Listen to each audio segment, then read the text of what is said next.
What a piece of junk! This is the Shattered Order Podcast. Go switch off! If you're looking for Star Wars Galaxy of Heroes news, information, and theory crafting, you've found the podcast you're looking for.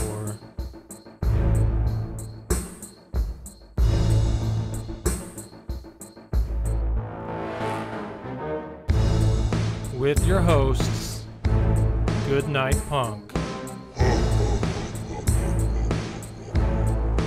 and Wind Killer Inc.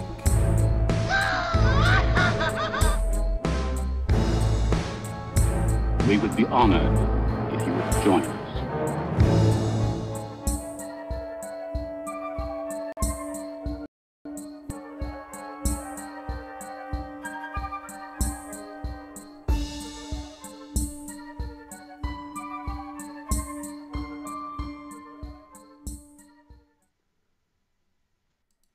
Hello, everybody, and welcome to the 141st episode of the Shattered Order Podcast. I'm your host, Goodnight Punk, and with us, as always, is my good friend, Wink. What's up, dude? Oh, I'm feeling kind of sexy in my new shirt. What's going on? I don't know, man. I wish that our connection could show off the shirt a little better than what it is. But I think people can kind of see the outline there. Stand up. Show it off. Oh, hopefully. All right. Let me. Oh, God. No. That may have been a little extreme. Nope. Sorry, guys. But so I had to show it off a little bit. I didn't have a lightsaber to, get a stance or anything. So that's what I had to do. Well, you still can't see it. That's the funny part. But if you didn't know, Wink right there. Oh, well. Our shirts came in. I got my blue shirt on, but yeah, they did. He's got our Do You Mod Bro shirt. Came in today. Mine was supposed to come in today, yet somehow it couldn't get from LA to Phoenix in 7 days. So I guess I have to get it tomorrow. I feel like that's a pretty short distance too. Like that should be easy, right? 7.5 hour drive. Can't get here in a week. Yeah. Come on. I don't know. Interesting. Oh well. What? So, hey, you know how you can see the shirt even better than the live stream? If you go to bonfire.com/doyouevenmodbro and buy your own, they are freaking sick. So there you go. Hell yeah, they are. They are sweet. All right, I think I found something that was taking up some of my bandwidth, so maybe my internet will be a little bit better. So, all right. Yeah, definitely, people go check out the shirts. It's unbelievably comfortable. Like, these shirts are simply freaking amazing. Like, it's just, it's lovely. It's the Heather. You buy a Heather shirt and they're comfortable forever. I love the Heather colors. They're great. Yes. Yeah, you are obsessed. And they don't I do know shrink in the wash. So, ooh, that very is a nice. big thing for me. That is a bonus. All right, so what are we doing tonight? Our friends at Blue Designs have some stuff for us to give away, so we're going to give away something tonight. How are people going to win that? All right, so bingo, bong bling blong, bingo is back. Now, if you type !bingo in the podcast chat, you will get a link to the bingo cards, and you can follow along with the game, fill out your bingo card. If you get a bingo, the first person to send it to either me and Wink, and we confirm that you got 5 squares in a row, you will be the winner, and you will be able to choose from a Yeti Nano, a Yeti microphone, Lola headphones, you can get a sexy compass. That's what I'm talking about. The compass, mic, boom stand, any of those things. We got a big list of things you can choose from our friends at Blue Microphones. So if you are able to get a bingo tonight, you will win one of those prizes, and then we will get that mailed out to you. So get your bingo card, start filling it out, and whoever gets it to Discord, to me or Wink first, will be the winner. So should be fun. I know of Apparently, one I'm that's making already. the bingo card easy. Uh, I know that the one about you having bad or low res video is already an automatic sign off. So, Of course, that one's a given every single week. it's like a free square. Indeed. So there was some stuff that happened this week. We had a lot of stuff to talk about. So why don't we just go ahead and jump into our first topic? Hey, let's do it.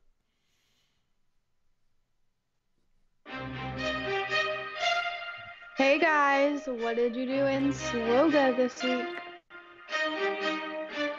Alrighty, this week in Swugga, like, some stuff happened. So not only was this an unbelievably productive week for me in Swugga as far as farming and hoarding and all that sort of stuff, I'll just get into it. So obviously, with this Darth Revan stuff that's going on, Bastila Fallen and HK-47, we got those reworks this week, as we'll discuss later. I feel so safe going with those two characters and gearing them. I went ahead and took HK to gear 12 and a half. He has all the regular gear 12 pieces. I am waiting on the gear 12 plus. I have both of his sitting there in queue. I'm just waiting to see what Revan actually needs before I throw them on HK. And my Bastila Fallen is gear 11.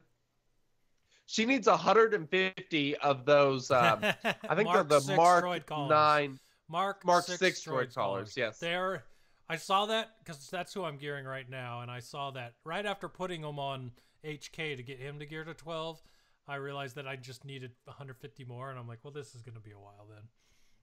Come on. I think I'm at 130 of those things. I'm getting close, so I'm just hoping Darth Revan doesn't need them. That's the problem. We haven't seen the gear required for Darth Revan yet. That's the thing I'm really waiting for, because I've got all these Carbanis, these stun guns, droid collars, like all this stuff that I want to use. There are several other characters I'm trying to gear up to, but Darth Revan is the thing I'm waiting on. So we'll see that next week. So aside from gearing them, I 6-starred Pimp Trooper and Imbo. I'm working on getting them 7-star. I'm doing node refreshes on them, trying to speed that process up. I finished off Canderous and Rose because obviously kind of important was Canderous. Obviously very unimportant is Rose, but hey, that's all right. She's done now. And then the other thing, I've seen a lot of people suggesting, mods on Revan. So I did a Revan reveal video. If you haven't seen that, you can go to our YouTube channel, youtube.com/ShadowRoarPod, and check that out, where I talk about, some of his abilities, how it's going to interact, and suggested mods for him and stuff, which we're going to get into later. But offense sets are what you want with Darth Revan. They're going to be critting all the time, and surprisingly, crit damage is not the mod set bonus you want to go with. You want to go with offense set, and I'll dig into that later and kind of explain why and everything, but I have been seeking out really awesome offensive mods, so I was actually farming them and buying them and all that sort of stuff, trying to make some progress there. That way I have some good sets ready to go, because HK and Darth Revan are both going to want those desperately. So I am just trying to make sure I have plenty of those to go around. What did you do this week in Swugga? Sounds very similar to me, actually. Obviously, we're all on the same path here, but I hit gear 11 on Karth, Ordo, Juhani, and Bastila this week, as well as HK-47, but I kept going with HK-47 because I figure I'm going to gear 12 him and Bastila anyways once I get Revan. So I got HK-47 to gear 12. I'm working on Bastila to gear 12, but I have everyone at gear 11 and one gear 12 for this event. So I'm feeling pretty good about gear, and it only took a week. Some of those are pretty crazy. If you look at Cander's Ordo at gear 11, he still takes a white piece. and get gear Damn. 10. 2 white pieces on Candace Ordo.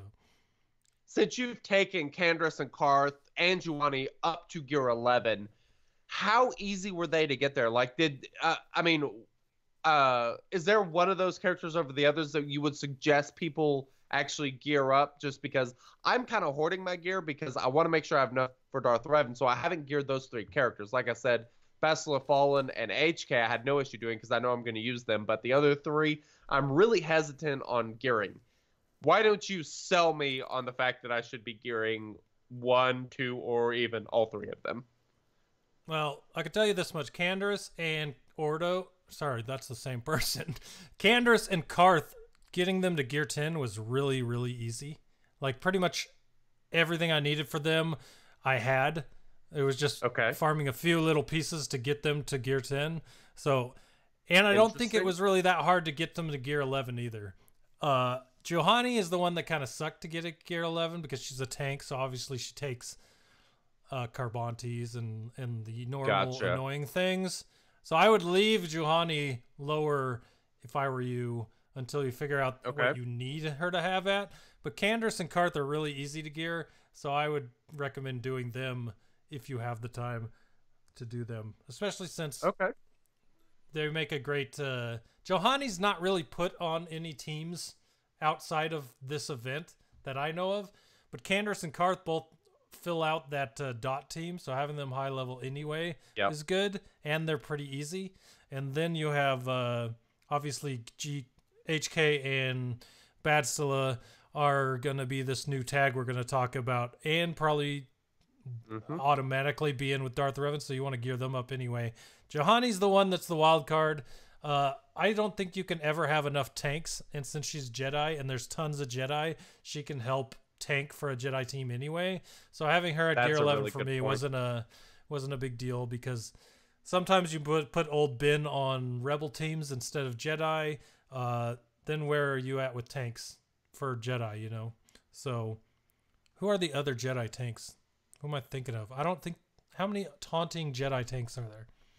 Kanan. Well, it depends. One. If you're using Bastila lead, I mean, any tank's a taunter. But, you know, Mace, the Kenobis, whoever you just said. To Can-Touch's question in chat, gearing Juhani easier than gearing other uncommon scoundrel tanks that do dots. Juhani doesn't do dots, so that's why she doesn't really fit in the Karth team, besides just being Old Republic or Scoundrel. So that's why I think you're better off with Gamorrean Guard if you want to take. If not, Wampa. There you go. But they both do dots, and they're both badasses. So there you go. I actually threw the Zeta on Karth's leadership this week. I had a lot of Zetas laying around, and I like the healing from the dots. So, how many Zetas did you have laying around? Because I mean, Zetas are kind of in short order 140. Okay, yeah, that's fair. So I gotcha. I'm like, whatever I can do, and that one seemed like the best option for this event to help make it easier, other than like the other ones. So, yeah, that's fair. I went with that one. And also, finally, I've been talking about this week after week after week. Once I finished with Juhani and Bastila, I went in on Django to finally finish him, because I've been talking about him on the what I've been doing this week for months. So I got Django to 7 stars. So I have all of the bounty hunters at 7 stars now. So if I ever get time to gear something other than chasing meta, then I'm going to gear up all my bounty hunters, because I will have 2 good teams that way. So bounty hunters are awesome. So I love them. They're so fun. And I haven't even ever played with Django, so I'm ready to have him as a leader for another bounty hunter team for sure. So, very nice. How about we get into the update? What do you say? I think we can do that. Strong with us, this update is Young Padawans. Alrighty, where do we want to start? Because, I mean, There's a novel of stuff we have to discuss. Well, I kind of broke it down into, they had a lot of just random dev posts with little bits of information in them. And then other parts, another section, I have the reworks. We'll talk about the reworks. And then I kind of set it for last, the Darth Revan kit, the Darth Revan dev interview post, and the Darth Revan frequently asked questions post, which came out like within the last 2 hours probably. So yep, we'll kind of go in sections because pretty much everything that came out this week has to do with Darth Revan and this event that's coming up. So we'll start off with the first post they had were changes to Deathmark and Taunt. Now, if you've ever played with Deathmark, you know how annoying it can be sometimes if someone taunts while you have someone Deathmarked. Because the way it works currently, before it gets changed, is that if you Deathmark someone and someone taunts, you can't attack the Deathmark. You have to attack the taunt, right? I did not know that was the case. I thought... Oh, it's super frustrating. Huh. Yeah, interesting. Super frustrating. I don't use Deathmark very often, so I guess that's why I didn't know. Yeah. So they're changing it now to be the way I figure it should have always been, but the changes is there'll be equal ground. So Deathmark, Marked, and Taunt. If you have one of those out there if you have all three of those out there, you can choose between all three on who you're going to attack. One is not going to take priority over the other. So if you have a marked character and a Deathmarked character, you can pick either one, or, mix and match, whatever. They're all going to be equal footing. Nothing will be hiding behind one of the others anymore. So, gotcha. Very cool. To go along with that, abilities that ignore Taunt will still ignore Deathmark, Taunt, and Marked. So you're not. Okay. It works the other way as well. So you can bounce out of that. So. Very cool. Let's see. Yeah, we got this guy. We should talk about that. This next thing is just really interesting. It's an entirely new tag. So, and there's one frustrating thing about Darth Revan's kit, which we'll get into later, but it is kind of related, is the new tag, Sith Empire. Not just Sith, but Sith Empire specifically, which, if you're unfamiliar with Knights of the Old Republic, it was the Empire of the Sith from that era. So that is why Sith and like the Sith tag and the Empire tag that we currently have in game doesn't really apply here. It is a new tag. It just happens to use those same two words. And that includes Darth Revan, Bastila Shan Fallen, HK-47, Sith Assassin, Sith Marauder, and Sith Trooper. The only one of those who is not also a Sith is HK-47. So that's kind of interesting. And something else was they got rid of the Old Republic tag from Bastila Shan Fallen because obviously she turned and was no longer Old Republic. So can I give a theory on why this was introduced? That's not like bad mouthing the. Basically, here's what I think this is brought in here for. I think that with the way that the kit is for Darth Revan, if they had left every Sith available to him under his leadership, that it would have been far too overpowered. I agree with you.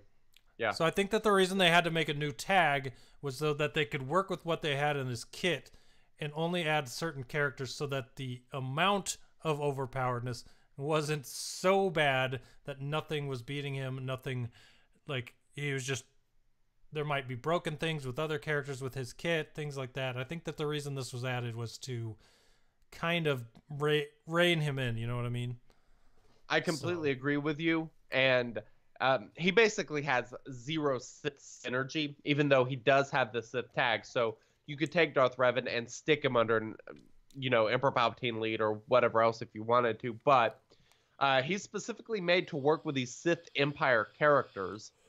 And the thing that it's kind of frustrating because it really limits the number of teams that you can build, because his leader ability gives the plus 50% critical damage, which highly determines what mod set you want to go with these characters. But you only get that 50% critical damage increase if the entire team is Sith Empire.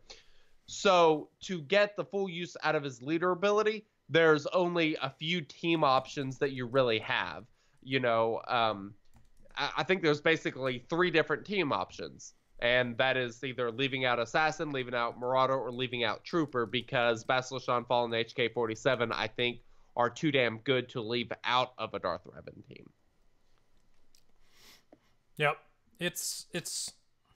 It'll be interesting. Now there are 6 of them, so there is a choice to be made there if you're obviously running a 5-man team.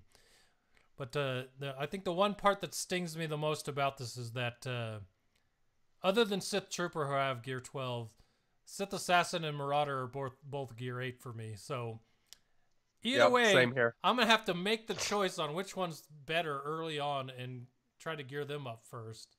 I think I'm leaning towards Marauder, despite the fact that Assassin adds so much turn meter. But I think the turn meter train will start rolling really quick once you see the kit and what we're talking about there. But yeah, I'm not totally sure. Well, all right.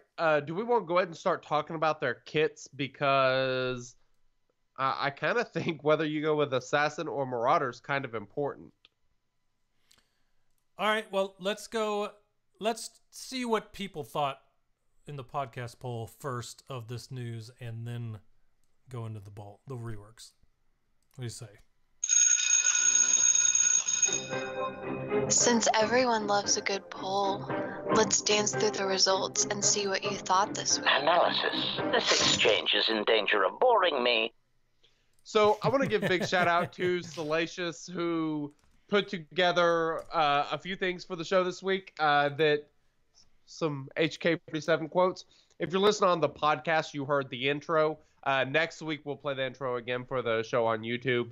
But if you listen to the podcast, from your podcatcher or whatever, you will hear the intro with HK-47, which is quite hysterical as well.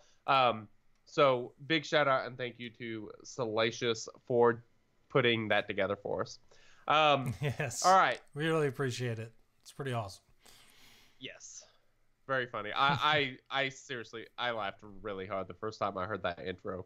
Hilarious stuff. All right, so let's go ahead and jump into this poll. Well, a man walks into a bar. That's all I could think when you said, let's jump into this poll. I don't get it. At first, okay, let's see. Oh, never mind. Just keep going. Should we jump into the poll head first? Just move on. Yeah, that's. We're, all right, so let's go ahead and jump into it. But before we go down that road, what do you think of the new Sith Empire tag? There were basically 5 different options, and the possible we had 162 responses, and this one, the top answer was good grief, I can't even read the whole answer. Top answer was they had to isolate who Darth Revan can affect, not just all Sith characters, in order to push his character kit. So pretty much the same thing that we were just saying earlier about the new Empire tag. Basically limiting the amount of options you have with them to make sure that the kit was workable in the game and not broken. So Indeed. What was the next one? Second place was 36 votes. Good to distinguish Jedi Knight Revan from Darth Revan. They can't both be in the same Old Republic faction.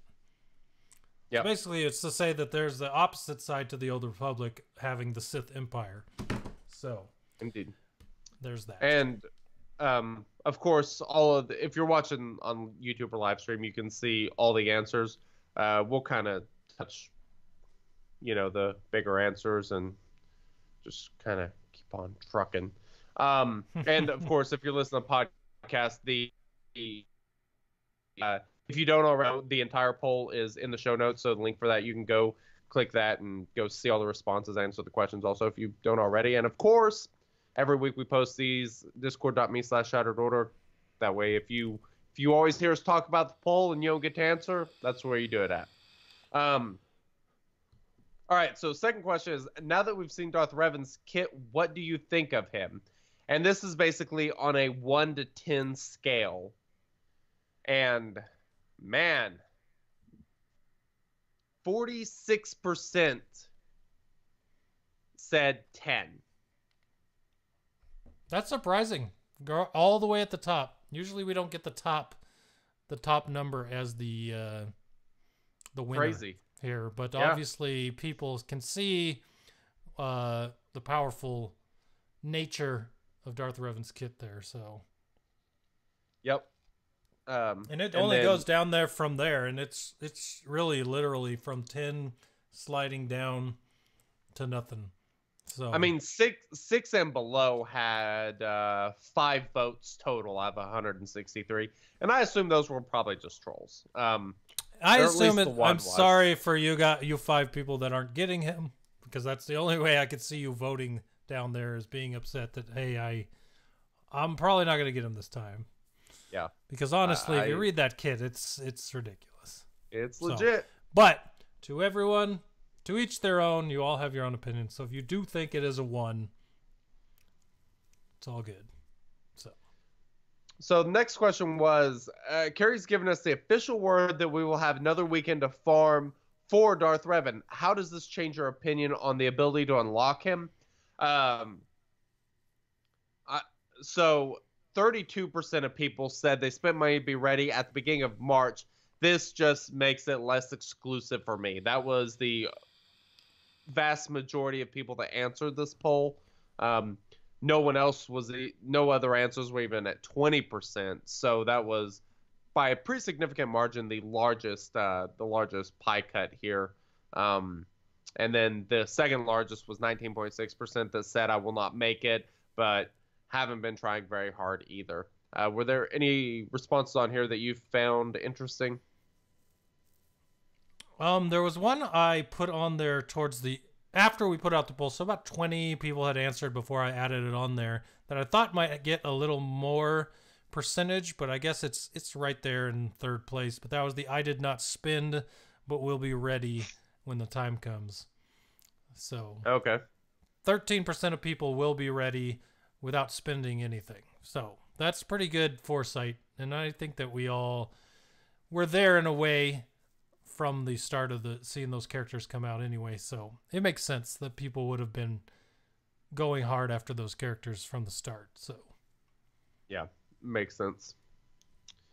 All right, so the next one's been a little bit of controversy because there's been some quotes out there about this one, but how difficult do you think the journey event is going to be to complete? This was a 1 to 10 scale, with the overwhelming number of people saying an 8 on that difficulty scale. That's 43% of people. And then on either side of that, at 7 and 9, you had about 20% each. So people expect it to be pretty difficult, not unbelievably difficult, but I mean, I would say like an 8 average is higher than obviously the Jedi Knight Revan event. I mean, that's probably about where I would put. Let's see, probably the Chewbacca event. I probably put right around there with the bounty hunters, 7 or 8ish. I put 8, just assuming that it would be somewhere between Gear 10 and Gear 11. More towards Gear 11 is my guess for this event. And let me just bring up now, since we're talking about this, there was a tweet Carrie sent just a little bit ago. Someone asked her, I got another question. It's about Darth Revan's journey event. Will we need Gear 10, Gear 11, or Gear 12, and how difficult will it be? Blah, blah, blah, blah, blah. basically asking, will it be more like CLS, RJT, or will it be more like C-3PO, Chewbacca? And her answer was, I saw an interesting breakdown on Reddit of all the times we have used the words very difficult. That was pretty close. In all seriousness, though, I can't speak to anyone's particular skill, nor do I want to try. It will be quite challenging. So, take that for what it is. In my opinion, here's how I think things went. I think when Crumb broke down the last one with the Gear 9 stuff, that probably didn't go off the way they wanted it to, because I bet a lot of people in the last one saw that because it came out like a week before the Journey did, and just probably everyone stopped at Gear 9. So even if this one was at Gear 9, I doubt they would be saying to us that it's easy or it's Gear 9 again, because they want people to spin that gear, you know what I mean? So Yeah. there's just no way to tell how hard this is going to be, because they're saying very difficult and quite challenging. But in my opinion, they're going to say that whether it's Gear 9 or not, because they don't want you to not spend money on gearing these characters to get ready for the event. So I don't know where it's going to land, but guessing, I'm going to say Gear 10 to 11. That's my guess. So Yeah. We will see. I'm really hoping it's like Gear 10-ish. I expect it to be harder than Jedi Knight Revan, but I really don't want it to be Gear 11. Like I said, I have 2 characters that are ready. The other 3 I'm trying to not worry about. You talked me into doing a little bit of gear. I went ahead and took Karth up to Gear 9, but I don't want to put anything else on him because he requires some stuff that I don't really want to spend at the moment. So we'll see how it goes.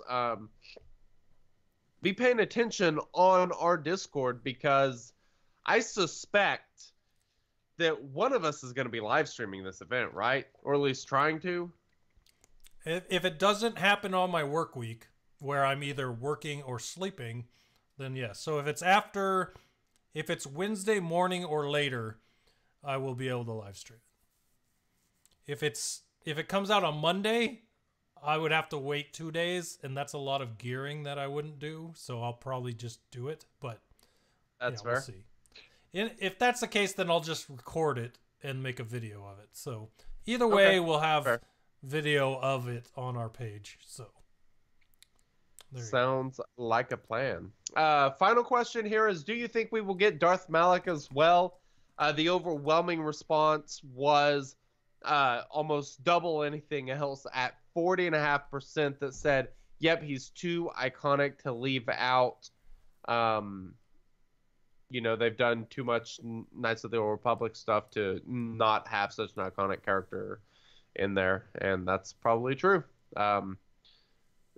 The other 2 closest response were, yep, one last member of the Sith Empire to make them somewhat diverse. I think that is the best argument for it, because there's only 6 of them right now. Like, that really limits the number of teams that you can do. And I know they're trying to get stronger with the synergy stuff, but man, it would be nice if you can spread out and change the teams up just a little bit, would be really helpful. So hopefully that's the case. What do you think? I think bring on the Clone Wars, please. Can we move on from this? Bring me characters I know and care about. That's all I'm saying. I'm with you. So, but I wouldn't be surprised if he did come, because here's the thing: if they don't bring him now, we're gonna have to come back to this, and I don't want to come back to it. So bring him out, be at the end of it, and let's just move forward after that. 100%. I'm with you. I'm ready to go to anything else, like anything. There are rumors about an Old Republic Star Wars TV series, I believe. I think it's a movie, actually. Oh, is it? Is it? Oh. Yeah, I think that the news this week was one of the 2 sets of directors that they signed on for the different trilogies they've already put out to producers for. I think one of the trilogies is Old Republic, so that will be awesome. I think the rumor is that the Double D's from Game of Thrones might be doing that one. Yeah, If so, that is. You are right. It is those. It is them that are doing it, and so don't get Oh, hell attached to yes. any main characters. hell yes, that would be awesome. Yeah, but the Lord of the Rings. What's that movie? What's that show we were just talking about? You just Game of brought Thrones? up Game of Thrones. Yes, so the Game of Thrones directors that signed on for Star Wars trilogies are directing the Old Republic movie. So that will be awesome. By the way, 3 weeks until the final season. What? Cannot wait. All right. So looking at the feedback here, let's see here. What do we got?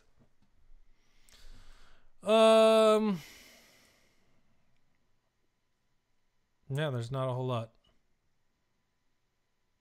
Okay, I don't know. There's nothing. Oh, here's one. When will we get another parody song by Goodnight Punk or reading of Chicken Erotica by Wink? I think that the Chicken Erotica happened and will never happen again. So if you want to hear it, find that episode. I do have to say the Chicken Erotica was kind of fun to do, but yeah, maybe not again. Maybe. I don't think I've ever laughed that. If you don't know what we're talking about, well, go find it. Be glad. Where it is. All right, you ready to jump into these kits? Right after I say hi, babes, to ourselves from Octo Guild in the Republic. Ooh. All right, go ahead. Okay. Do you have any tips for us less experienced players? So I got a very big tip here. You're a gland-driven meatbag. You're a meatbag, Dan. All right, let's talk about some kits. I think it's only fitting that we do HK-47 first. All right, let me bring that up. And there it is. All right, okay. So people can see that on the live stream? Yes, they could see it on the live stream. I thought Very exciting. Someone said they thought we were going to hear Hard Node Life on every episode. That should be the outro. Oh, yeah, no kidding. I've had an idea for one. I just have not had time to sit down and do it and make it sound decent because, like, I can put a tune in a bucket, a perfectly good bucket, try to carry it across the street. It'll be gone by the time I get to the other side. So I want to hear your Sublime cover. Maybe I'll get there. I want to hear I don't the even Sublime remember which cover song I did. I told you what I was planning though, and yes, it's gonna be really good if I ever do it. So let's just hope I get to it. Maybe I'll find some time this weekend or something. Have a few of these and do it. All right, so let's go ahead and jump to HK-47. He is now Dark Side, which he's been, but he is an attacker droid, and Sith Empire gets that new tag. All right, so he's a devastating droid attacker that excels at taking down Jedi enemies. This whole kit has been redone. Usually on the forums, they do the changes in green so that you can see them, and there's nothing green on this. There is nothing green because there is nothing that is old. I mean, it should all be green, actually. It is completely rebuilt, and it is legit as hell. So we'll just start at the beginning. Basic. Request. Die, meatbag. Final text. Deal physical damage target enemy and gain offense up for 2 turns. This attack has plus 30% critical damage against debuffed enemies. What do you think about this basic? Often. I think he's going to have plus 30% crit damage most of the time. Yeah, pretty much all the time. Yeah, to go on with his offense up. Yes, so 100%. And I really, before we even get to the other ones, I really want to see the damage numbers on these attacks now that he's been reworked, because some of these just sound ridiculous. I totally agree. And I think once we run through, actually, I say we do HK's kit and, well, okay, we'll talk about mods after we go over the 3 kits, because Okay. I'll reference back to some of this stuff, so kind of keep it in your head. And mentioning debuffed enemies is kind of fitting because, tenacity up, that prevents, you from landing debuffs, which takes us into Special 1, Havoc. With a 3-turn cooldown, final text, deal true damage, ignores defense, but can't critically hit to all enemies, and half that amount an additional time for each debuffed enemy. Then, inflict tenacity down on all enemies for 2 turns. This attack deals 20% more damage for each Jedi enemy and cannot be countered. This is such an improvement over his previous AoE. I do believe this is the first AoE tenacity down. I mean, this is a big changing point in this game. This one, once we get to the leader, I have questions on this because it kind of confuses me why they would do this, but I'm with you. So tenacity down, AoE tenacity down, pretty nasty. Oh, okay. I'm curious to get to why it confuses you. It's not confusing me. It totally negates the leadership. At least as far as his AoE goes, which used to be the thing that made him go again.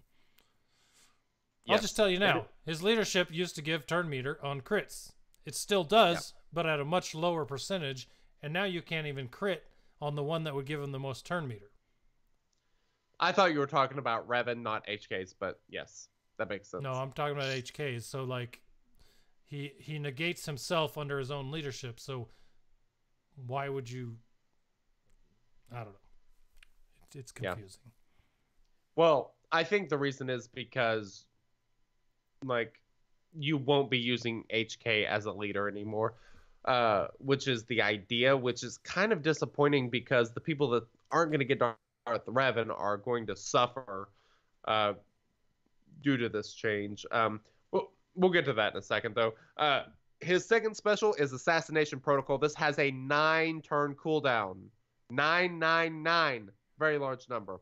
Not quite double digits, but close. Final text, dispel all buffs on target enemy, then deal physical damage to that enemy. This attack can't be evaded and deals 100% more damage against Jedi. If the target enemy has Death Mark or Fear, this ability's cooldown is reset. This ability starts on cooldown, and its cooldown is reduced by 1 when an enemy is inflicted with Fear. This is, and here's the best part. I'm willing to bet this is going to put out massive damage if you have to wait 9 turns for it. And then on top of that, you're probably going to have Fear out there a lot under Darth Revan. Probably. Especially with Bastila as well. So the fact that if you hit someone with a Death Mark or a Fear, it completely resets the ability's cooldown from 9. You're going to be able to use this a lot more than the cooldown suggests, I think. And then if it does as much damage as I'm thinking it does, HK is going to be the assassin that he's always been known to be. Ooh. So this ability is nasty. Yes, and I like the mechanic of it because we don't really have anything else like this, that it kind of takes a little bit of time that you kind of have to work towards, like, unlocking that ability. But then once it's unleashed, like, you have it because, there's probably going to be Fear or Death Mark on multiple characters at this point, and you're just going to get to keep reusing this super awesome ability. Yeah, it's going to be nuts. All right, so here's the controversial part. Leader, targeted elimination. Final text, droid allies have plus 30% crit chance, plus 20% critical damage, and gain 10% turn meter on a critical hit. It used to be 50%. They took 40% of the turn meter gain on a critical hit away from his leader ability. There was more... So let me look at what it is now. His ability now is droid allies gain 30% crit chance. So the crit chance is still there. they lose the 50% turn meter down to 10, but gain 20% crit damage. So they added some crit damage in there, but that's about the only thing that they added besides the massive 40% removal of turn meter. So yeah, I just don't.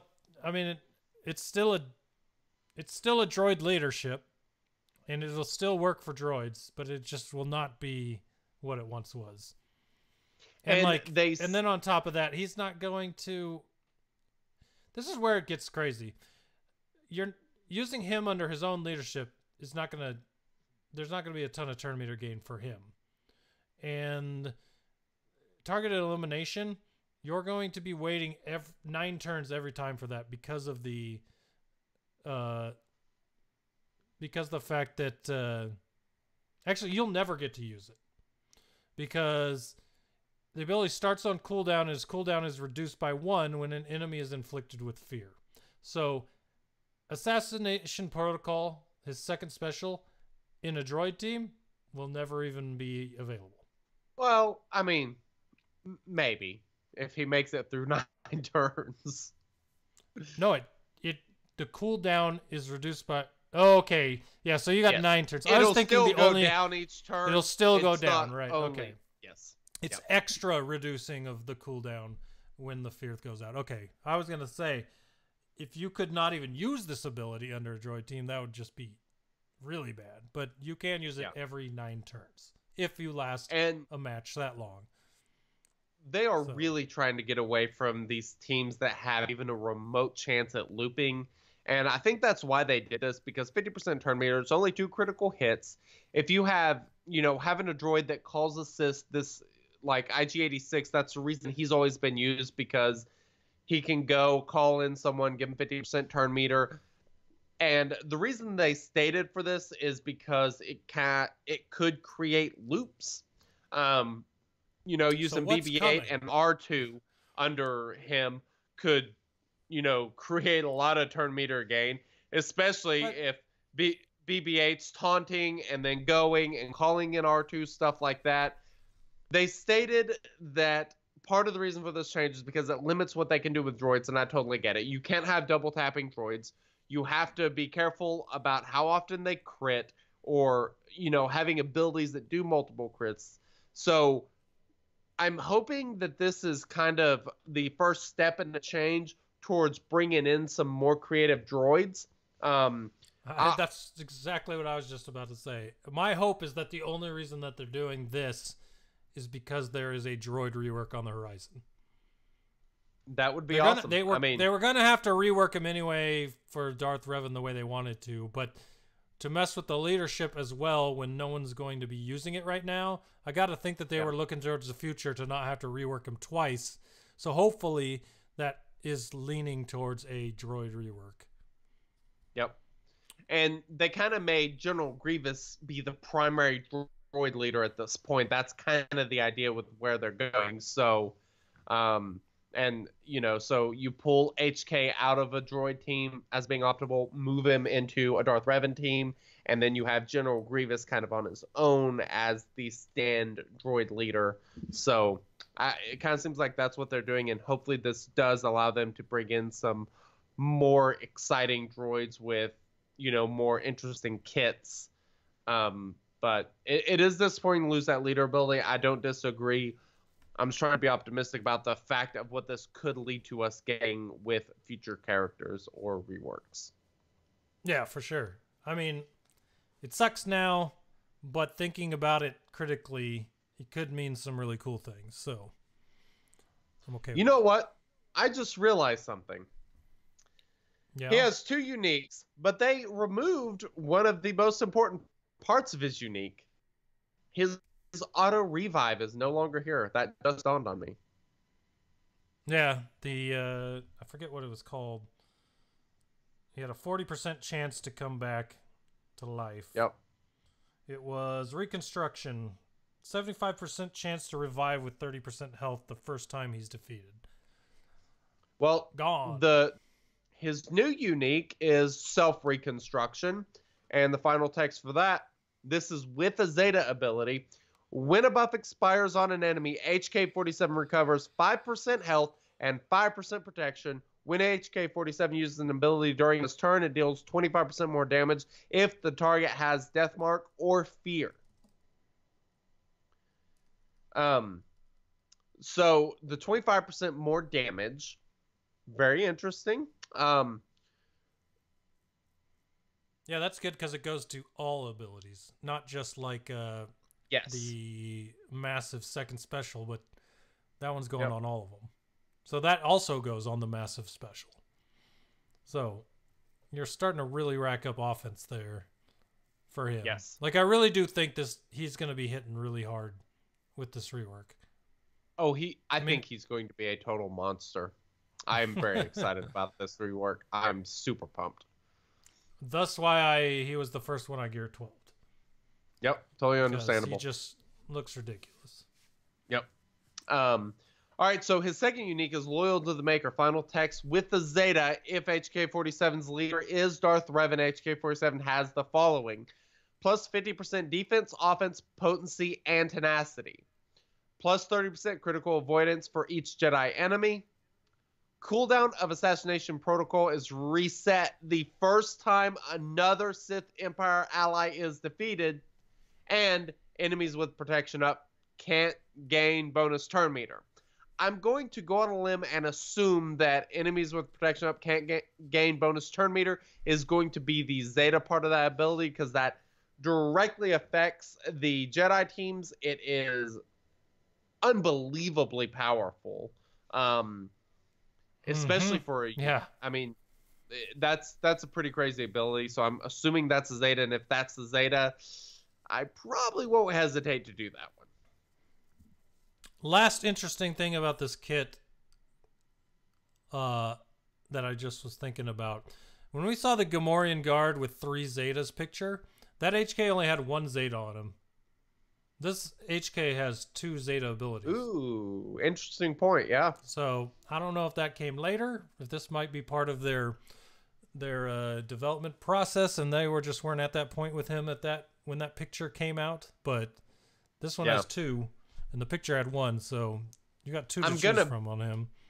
I'm gonna bet that his other Zeta for his first unique is going to be the 5% health and protection recovery.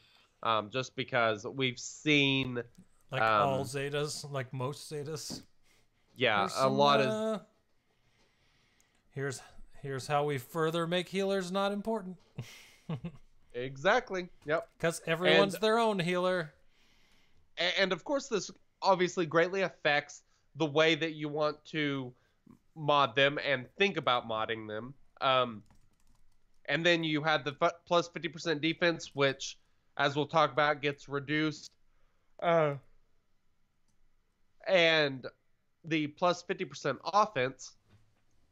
The nice thing about 50% offense is, while he should be modded with offense mods anyway, the good thing about plus 50% offense is it is a 50% increase whether you crit or don't crit. So both of those are being increased.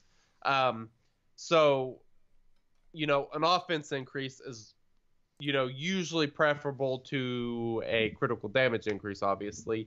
But, I mean, that is a lot of increasing offense he has with, the 25% bonus damage, the 50% offense. I mean, and then the bonuses he actually gets on his abilities. I mean, there's a lot of multipliers.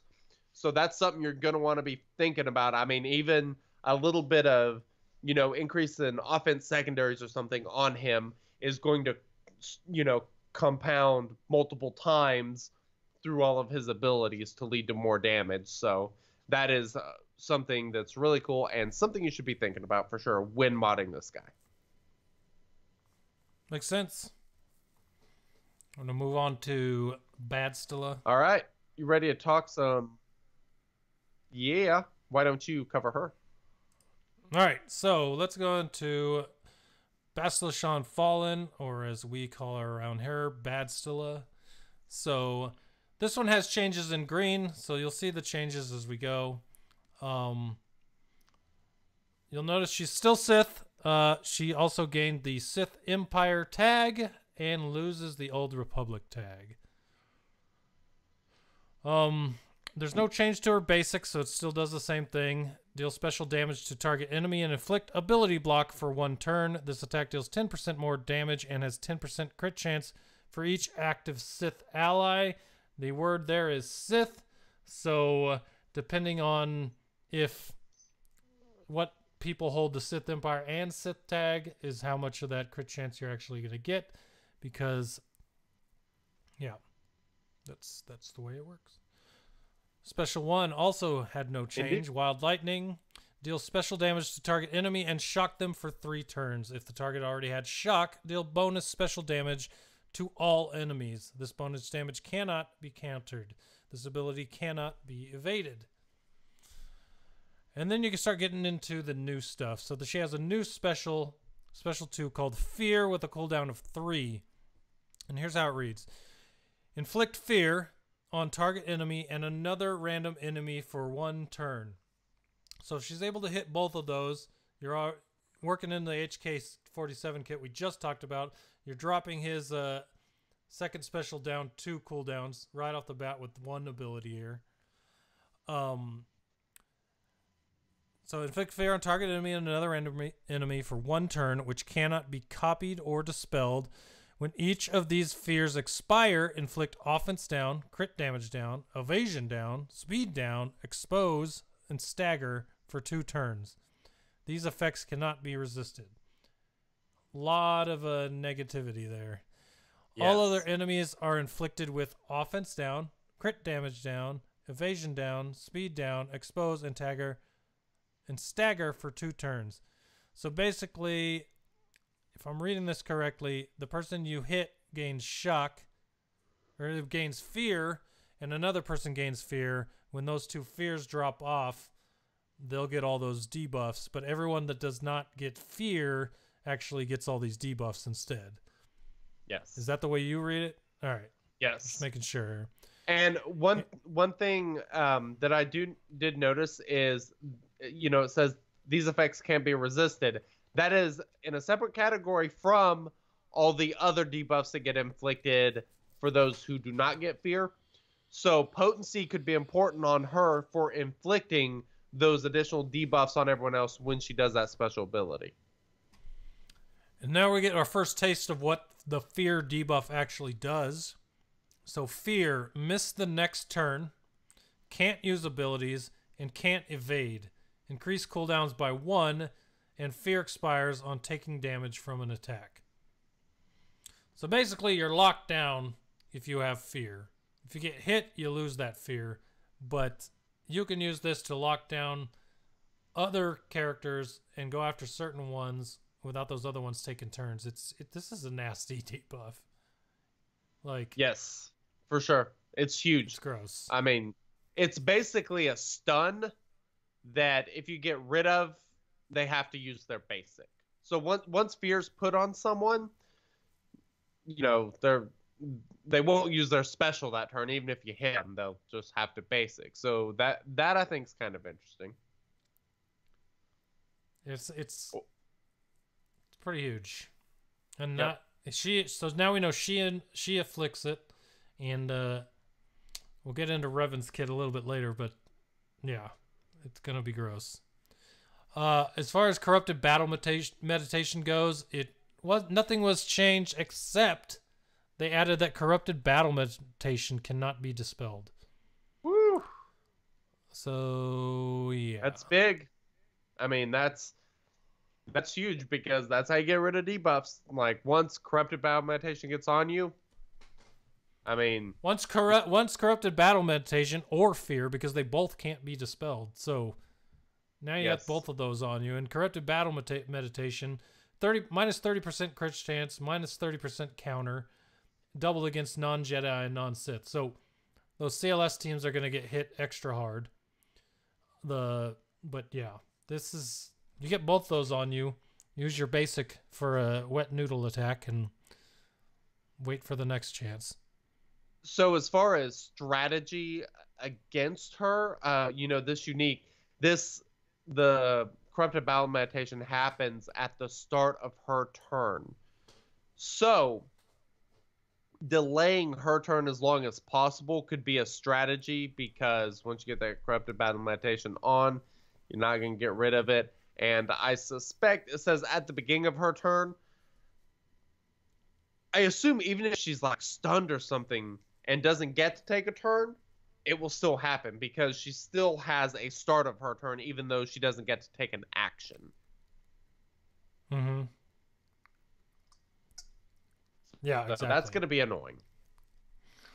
Basically, what that reminded me of when you said it was how I use RJT against bounty hunters or First Order and locking down Bosk and crew for as long as possible.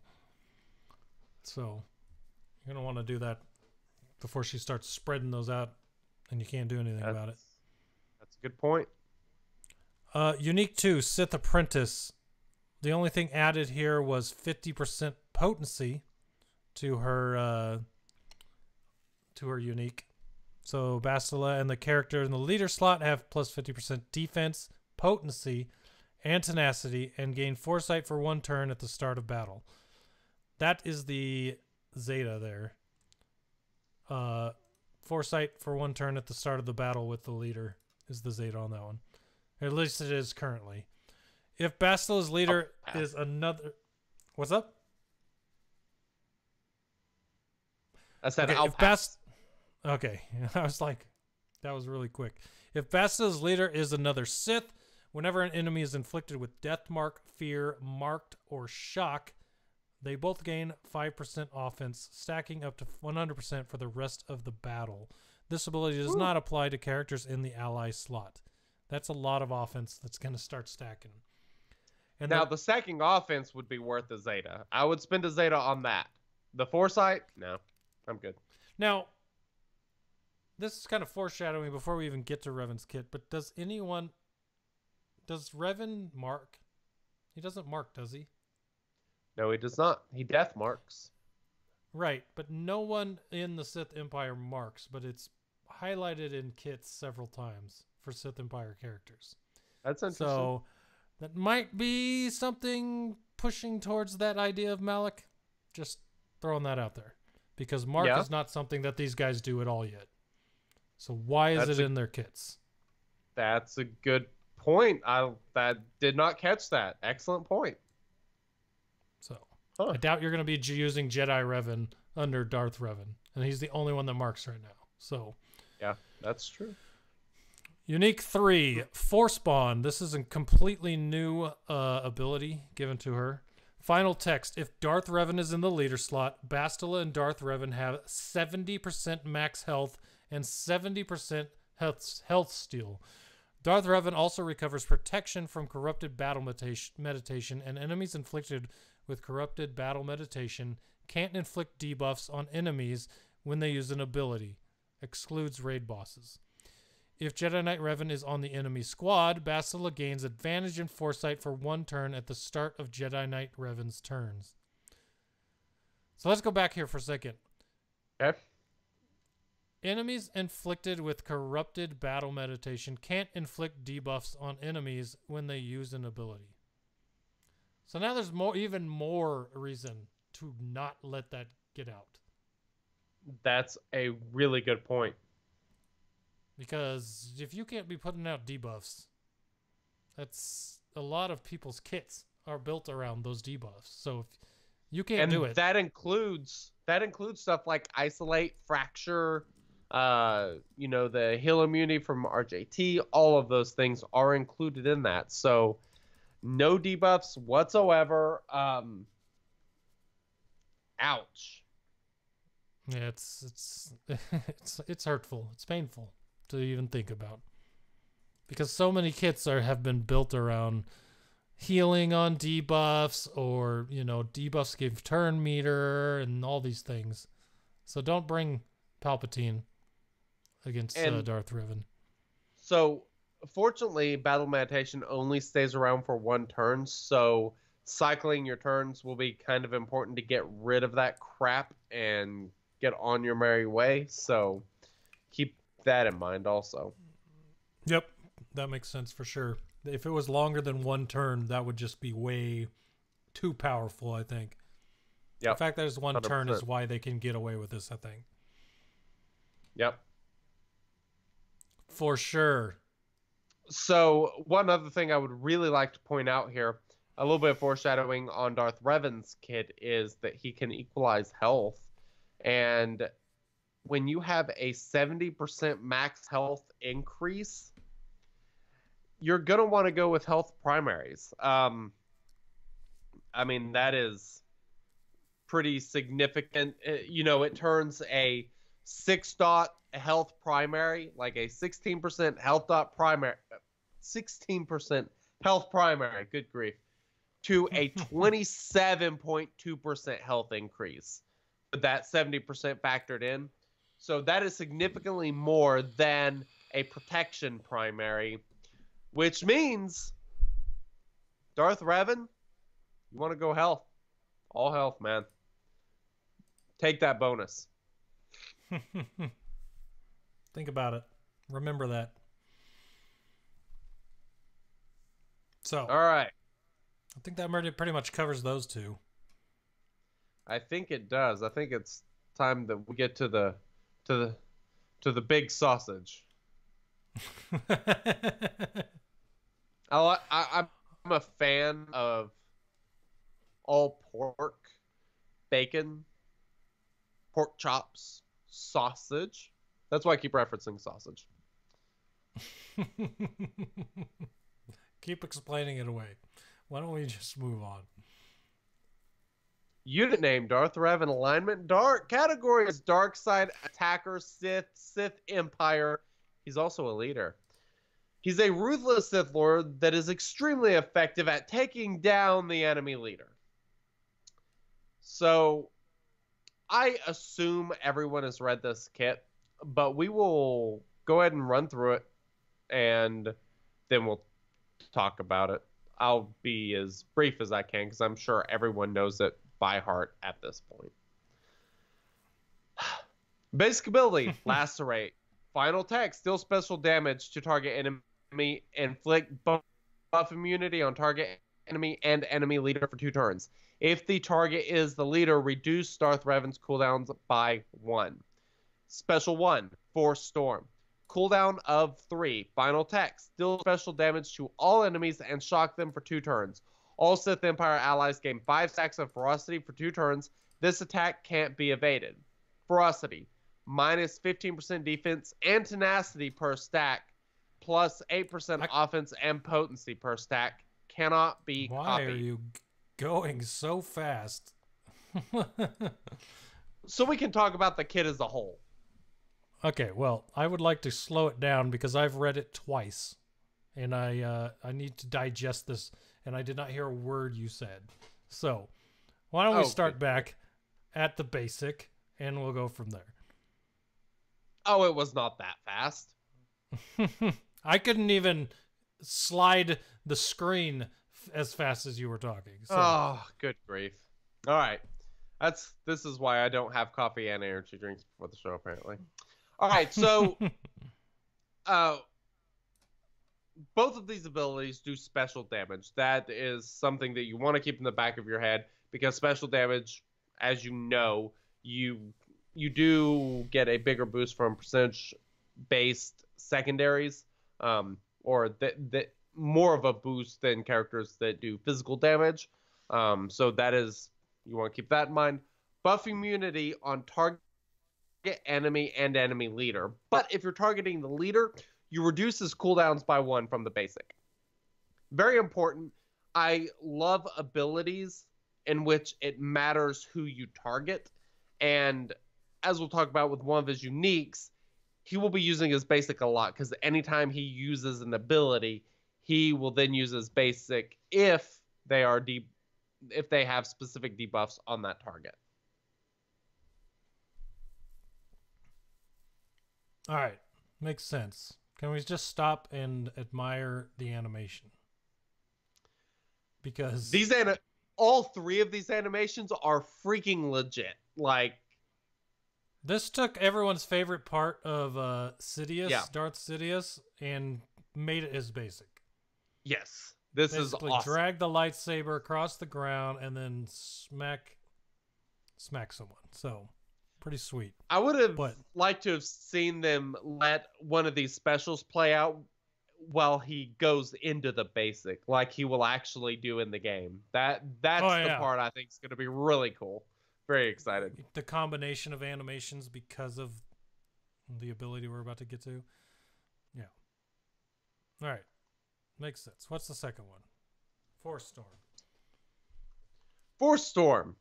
Cooldown of 3. Final text. Deal special damage to all enemies and shock them for 2 turns. All Sith Empire allies gain 5 stacks ferocity for 2 turns. Cannot be evaded.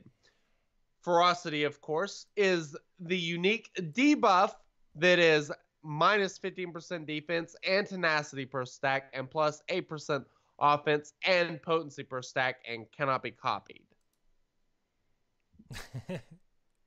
More nastiness.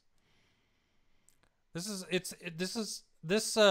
debuff, which is a friendly debuff, one that you put on your own team, is just, I think it's the one thing about him that makes him completely unique compared to everyone else, because he actually hurts his team in a way to make them better. And that's an interesting concept. And this is the one thing that makes me wonder how much he'll bring back more of a rock, paper, scissors meta. Because there might be teams out there that can find a way to exploit the weakness, while other teams get completely and utterly destroyed by it. So I'm hoping that, this is my hope from Darth Revan, and then I don't know what other people think, but I would rather have the rock, paper, scissors meta come back. Now, if it was a little harder for other teams that aren't Darth Revan to get that win, but it was still possible, totally fine with that. I don't want it to be a walk through the park to run against the Jedi Revan team with a team that everyone has at Gear 12 now. But I think if there's a way to make a team out there now with what you have that can beat this team, and you know how to use it to make it happen, it just depends. Maybe sometimes it's RNG or not. I don't know. But I think that I think with this dude, and when I read his kit the first time, it seems like there's going to be more options as far as the rock, paper, scissors goes. You know what I mean? So, 2 points. One is AoE shock. We've yet to see that as well. So, HK and him are bringing debuffs that were previously single target debuffs and now making them AoE debuffs, which is certainly going to be a huge change in the game that we haven't seen. That it'll be interesting to see exactly what all that entails on how it affects teams. And shock, what prevents healing and turn meter gain, if I recall correctly. So yes, you don't want him using this depending on what kind of team you're running. Second thought is bounty hunters could be interesting if you can keep shock off of them because of all the healing that they do, like a boss lead, and having Boba on that team. So because of all of the debuffs that this team gives themselves, Darth Vader and Boba Fett have abilities that stack damage based on number of debuffs that are dispelled when they use their special. And so, I mean, this is something that you can actually use to your advantage. One small correction to what you've been saying about the AoE tenacity down. That has been in the game for a long time. And that is from Dengar, Mini Mind Mayhem. That does... Oh, it's based on number of crits. If there's 3 crits total, tenacity down, I believe. Yep. So he can AoE tenacity down. But it's much more RNG dependent. But it is something that did exist. Oh, good night, Punk. All right, I'm bringing it up. Let me see what you got here. All right, so we think A. Lewis may have a bingo. The only problem is I cannot read what the ones marked off are. So if you can tell me what the 5 marked off are in your message, I will confirm them. I see the line. Now tell me what they are, and I'll let you know. All right. I'll go ahead and move on to special 2, which is insanity with a full 4-turn cooldown. Final text: deal special damage target enemy and inflict fear on them and the enemy leader for 1 turn. If the target is the leader, or if the leader is defeated, inflict fear on all enemies for 1 turn. This fear can't be copied, dispelled, resisted, and this attack can't be evaded. Fear: miss the next turn, can't use abilities, and can't evade. Increase cooldowns by 1, and fear expires on taking damage from an attack, as we discussed with BSF. So, the thing I love about this is something I've talked about before that I always thought would be a cool mechanic brought into this game, because one of the assault battles, I believe it's the one with Jedi, where I think you're using the Jedi, or maybe you're using First Order. Maybe you're using First Order, you're killing Jedi or something. Either way, one of those, there's a mechanic in which if you take down the leader, they lose like 25% speed, offense, defense, all these various stats they get negative percentage on because they have their leader killed. This is kind of a similar mechanic. I've always thought that was really cool. I would like to see something else like that, and now we have an ability that kind of does that in the game, which I think is just going to be super awesome. And I mean, so if you kill the target leader, it basically stuns everybody until you hit them, and then even then they can only use their basics. So, you know, that has large ramifications for characters that may want to revive or heal or something like that, you know, based on their leader getting taken out. Yeah, it's cool to see something where the leader dying actually starts negatively affecting the team, like you're saying. And it is against the Jedi, because if you don't get it off of Yoda in that last 8 out of 8 phase, it can just be nasty once he gets going and General Kenobi's taunting all the time. So I know which one you're talking about. But yeah, just a lot of fear going out from this, which will also help HK-47 again. If he somehow misses a cooldown reduction on his second special, this along with Badstilla's ability are going to bring it down even quicker again.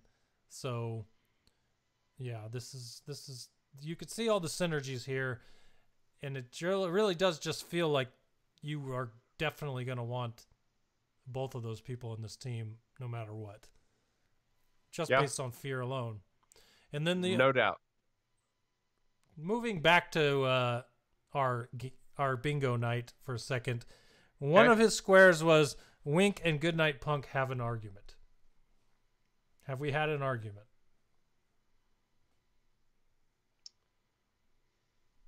I think I said that we did. I want to confirm that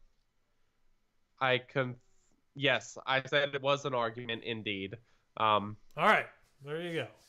Not a full-on argument, but as far as I'm concerned, that was an argument, because I sure as hell did not agree with you. So short argument, but it counts. All right, then. We will announce that A. Lewis 12 is our bingo winner for the night.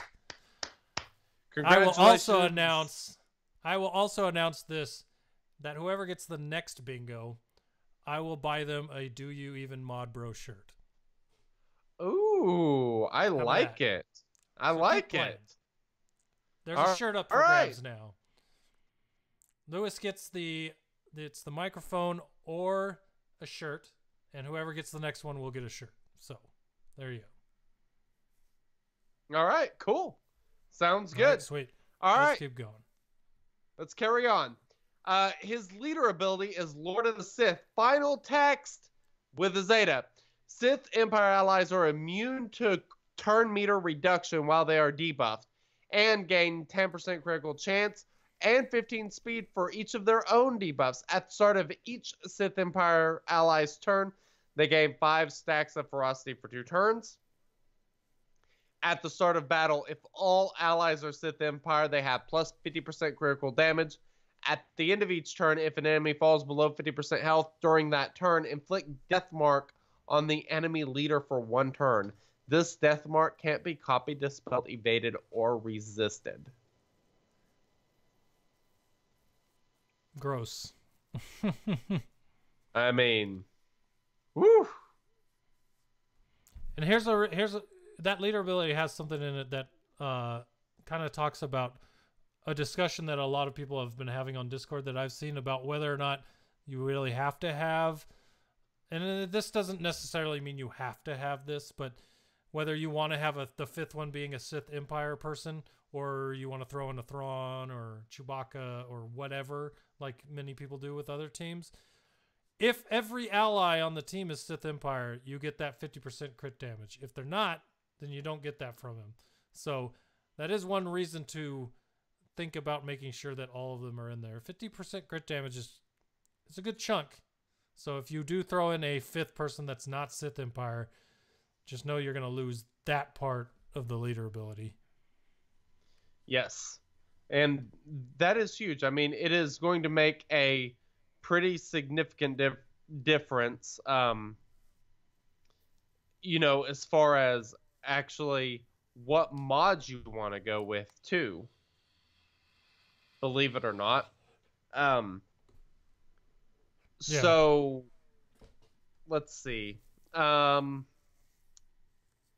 My HK47, I have compared 2 different mod sets that I've created. One offense set, one crit damage set.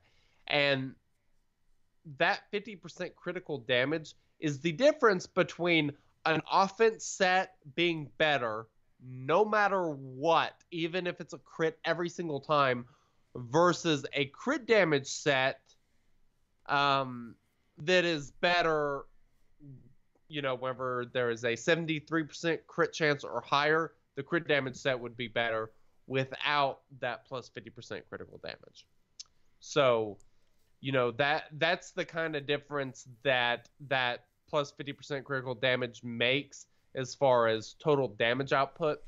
If you don't have a full Sith Empire team, if you're going to have some other 5th in that team, I do think that there will be some instances where you'll be better off with a crit damage set, but for the most part, an offense set is going to be the way you want to go, which just seems counterintuitive as hell, especially with all the crit chance that they get.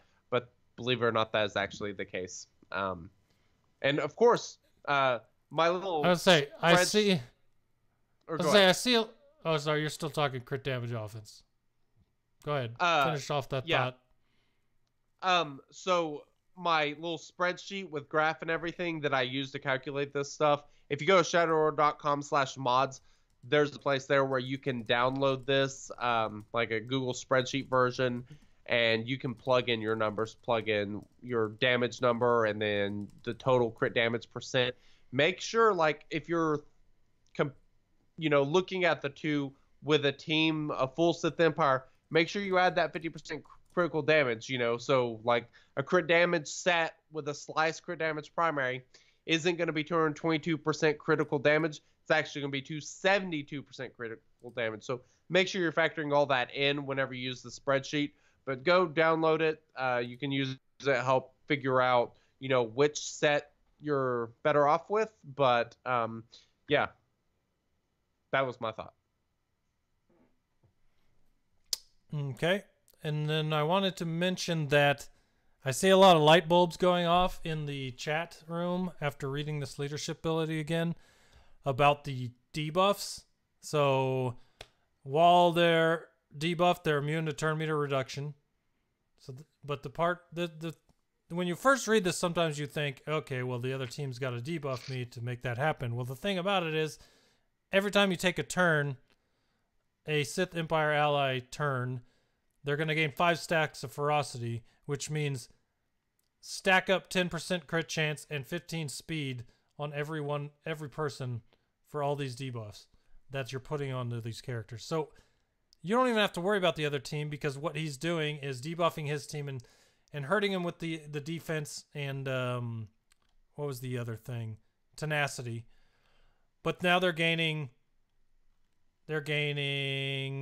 offense, potency, as well as speed and crit chance for every stack. So now you're starting to see where this leader ability is putting this team in a hyperdrive and making them really, really strong as far as their offense capability goes, while taking away from the defense with the tenacity and the defense. So yeah, this leader ability is going to get really nasty really fast, as fast as you start taking turns. And with all that added speed, they're going to be taking a lot of them. So it's really just going to start supercharging the team as the battle goes on. So if you're not getting through it fast as the battle wears on, it's going to hurt.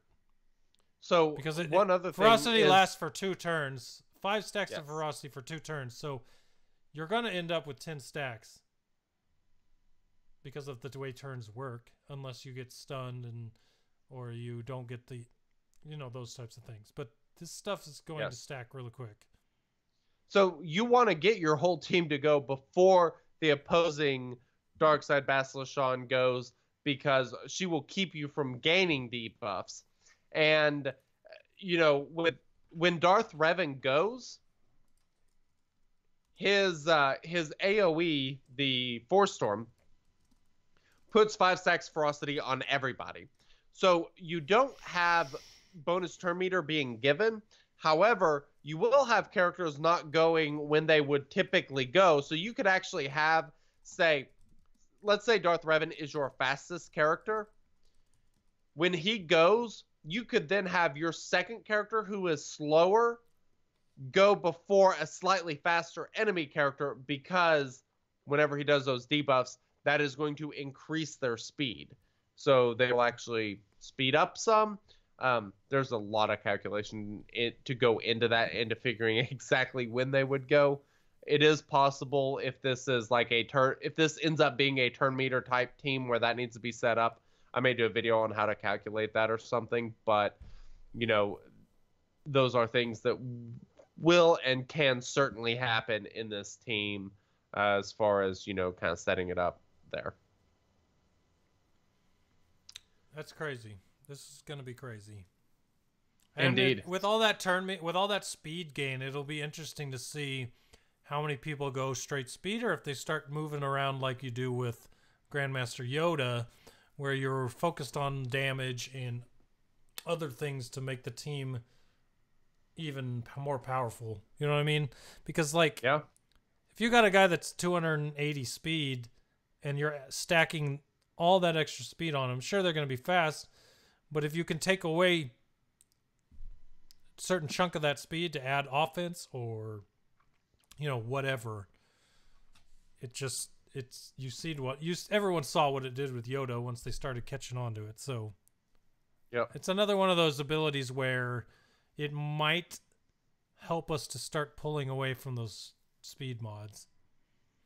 Yeah, hopefully so. I mean, I kind of feel like what they're trying to do is build teams to where there's 1 or 2 characters that do need ridiculous speed, a couple characters that really need offense, a couple characters that really need survivability.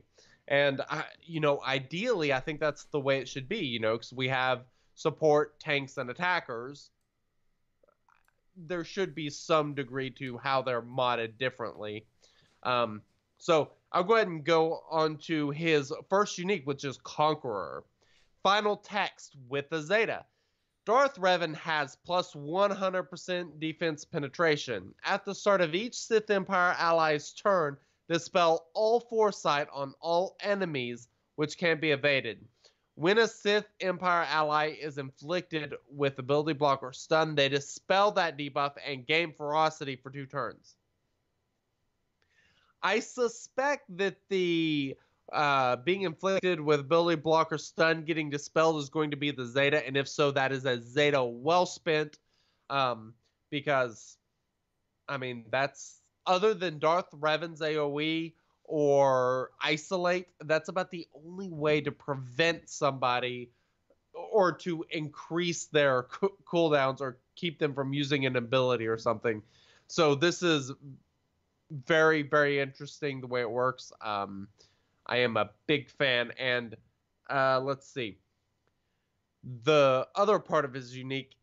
That this could also be the Zeta. I'm not for sure because this is awfully good too. This whole ability is unbelievable. But enemies also can't assist or attack again if their attack is targeting Darth Revan. So that means Jedi Knight Revan, if he marks Darth Revan, that's pretty much the end of it. Like, there's going to be no more attacking again or assisting. I'm assuming that when Jedi Knight Revan comes in uses his basic after marking character, that would be counting attack again. So from my understanding, Jedi Knight Revan will basically put marked on Darth Revan, and that's it. No attacks, no anything. So you're going to want to mark someone else, obviously. I really hope that Jedi Knight Revan is tuned to at least not mark Darth Revan, because that would no sense whatsoever. Mm-hmm. You gotta hope. That's true. All right. His final unique. This is the end of his kit. Unique to a villain. Final text with the Zeta. When Darth Revan uses an ability during their turn, if the selected target is already inflicted with Death Mark, Fear, or Corrupted Augmentation, Darth Revan immediately uses Lacerate. I suspect that will be the Zeta. When Fear expires on an enemy, they also dispel all buffs on themselves. When Darth Revan's health falls below 50%, is equalized with the other healthiest ally. That also could be the Zeta. All three of these in one ability are just ridiculous to me. Because it's crazy. This is nuts. Like, yeah. When fear expires on an enemy, they also dispel all buffs on themselves. Well, sorry, see you later. Everything. Like, against a Revan team, this just will be devastating. Yep.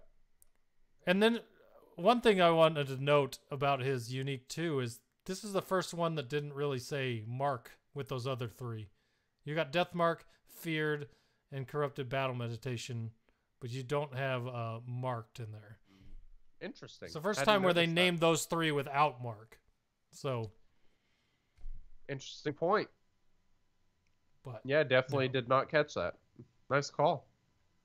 But I mean the ability to double tap because of this villain is just going to make, because we already know that his basic is ridiculous too. So he's going to be using his basic on any of the other specials he uses. And it's, on his basic twice. And this unique has two major factors on Darth Revan. One, it creates it to where who you target, even on his AoE, greatly matters. I mean, like, when you target using an AoE and then he comes back and uses his basic, you're going to want to pay attention, because if you're targeting that leader, he can come back and reduce his cooldowns whenever he does that. So that you want to pay attention to that. The other thing is, when Darth Revan's health falls below 50%, it is equalized. What that means is you don't want to have a small health pool, because obvious reasons, like you want as much health between 0 and 50%, because that gives you a bigger window to land in there to equalize. And in combination with what I talked about earlier with, a sliced health primary really being 27.2% health increase because of Basilishan Fallen's unique ability, I definitely think that an offense set with a health set with at least one sliced health primary is a great starting point for modding Darth Revan. I think on the Plus we'll have to wait and see, but I suspect it will either be offense or health primary, one of those two on the Plus, crit damage triangle, health circle, and then the set bonuses that I mentioned. I think that will be the way you'll want to go. Just for the chat's sake, where they've talked about this character as being a strategist, I would call him the Bill Belichick of leader abilities. So, just a master strategist. I mean, hard to disagree.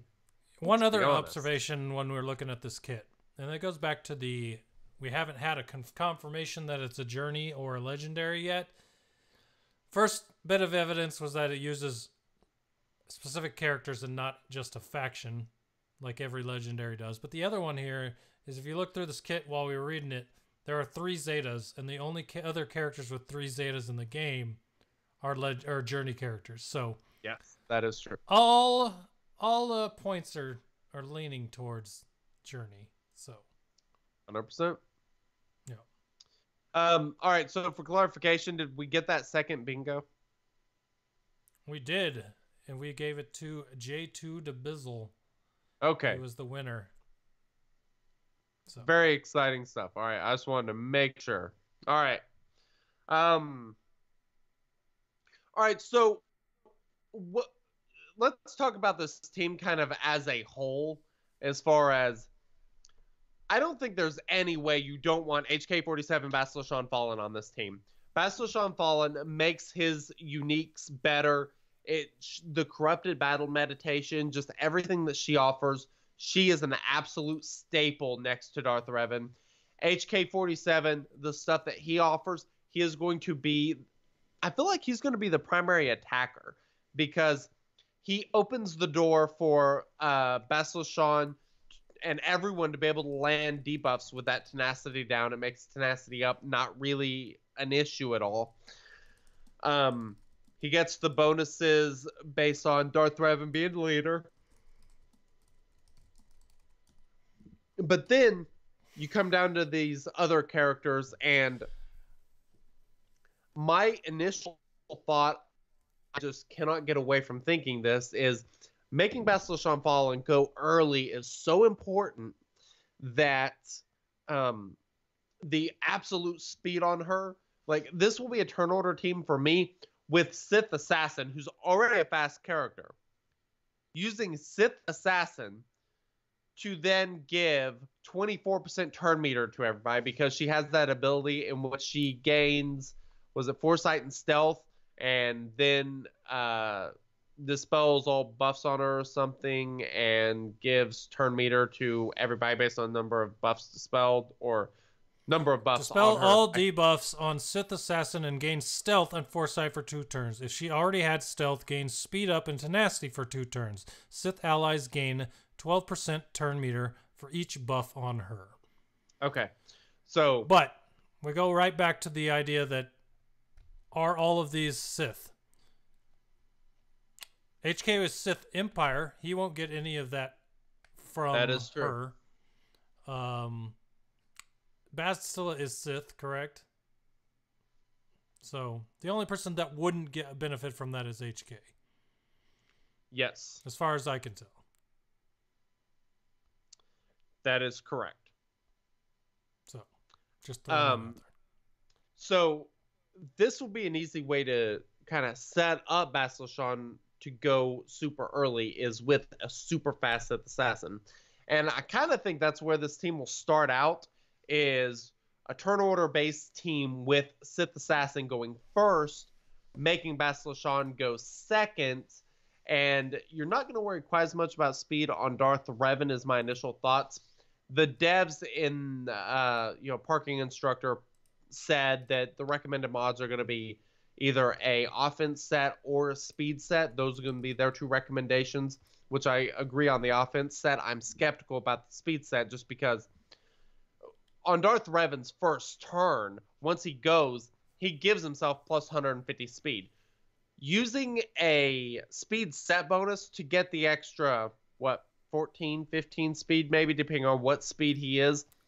I don't know that that's going to be worth it. I find I have a hard time believing that that will be the case.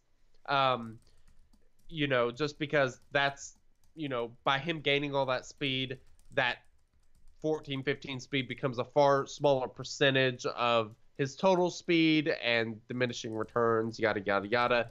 While offense actually has stacking returns in which it becomes better and better, based on number of debuffs. So that's why I'm thinking offense set is certainly going to be the way you want to go. Because I'll say the other argument will be, let's see, his AoE that does shock. That will prevent the other team from gaining additional turn meter. So if Darth Revan does go second, or if he goes in the same windows, Vassal, Sean Fallen, or whatever, if Sith Assassin can make him go before the other team, the opposing team Sith Assassin won't be able to give turn meter to her team. So that's something to think about when building this team. Going off your point there, I went and looked on Swagaga on the stream there. People were watching me do it, but it would be much easier to get Sith Assassin to the point that she is the fastest on the team to give that turn meter to Bastila, because at a max gear level, your max speed for Sith Assassin is 163, and your max speed for Bastila is 148.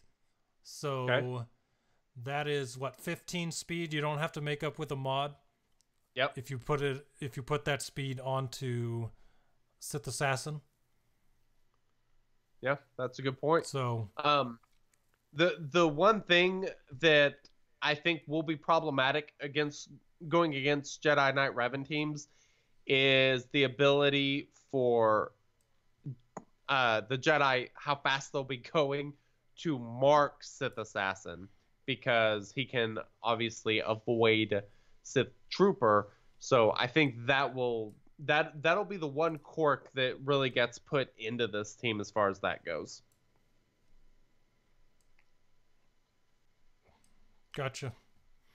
Let's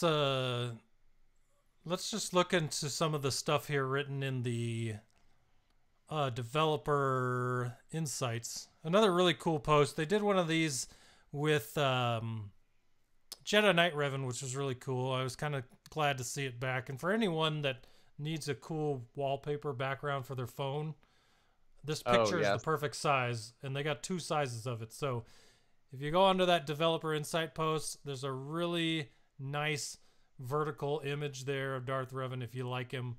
That works really well for a phone. Just a side note there. But there's some stuff in here, and you kind of already mentioned it. What kind of mods to use.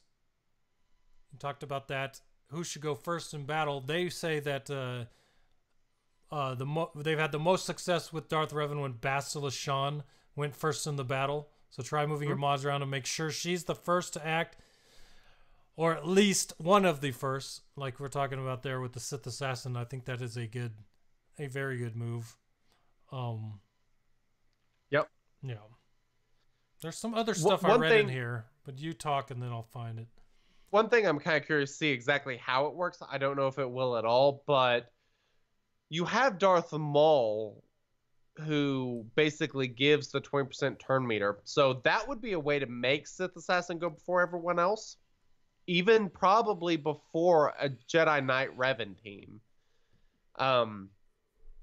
So making her go and make your whole team go before the other team. The only thing is you do lose this really, really kick-ass leader ability. But Darth Revan's going to be pretty solid anyway, but that will be a potential option. This is also me trying to find a way to talk myself into the fact that I did not completely waste the Zeta on Darth Maul. So who knows?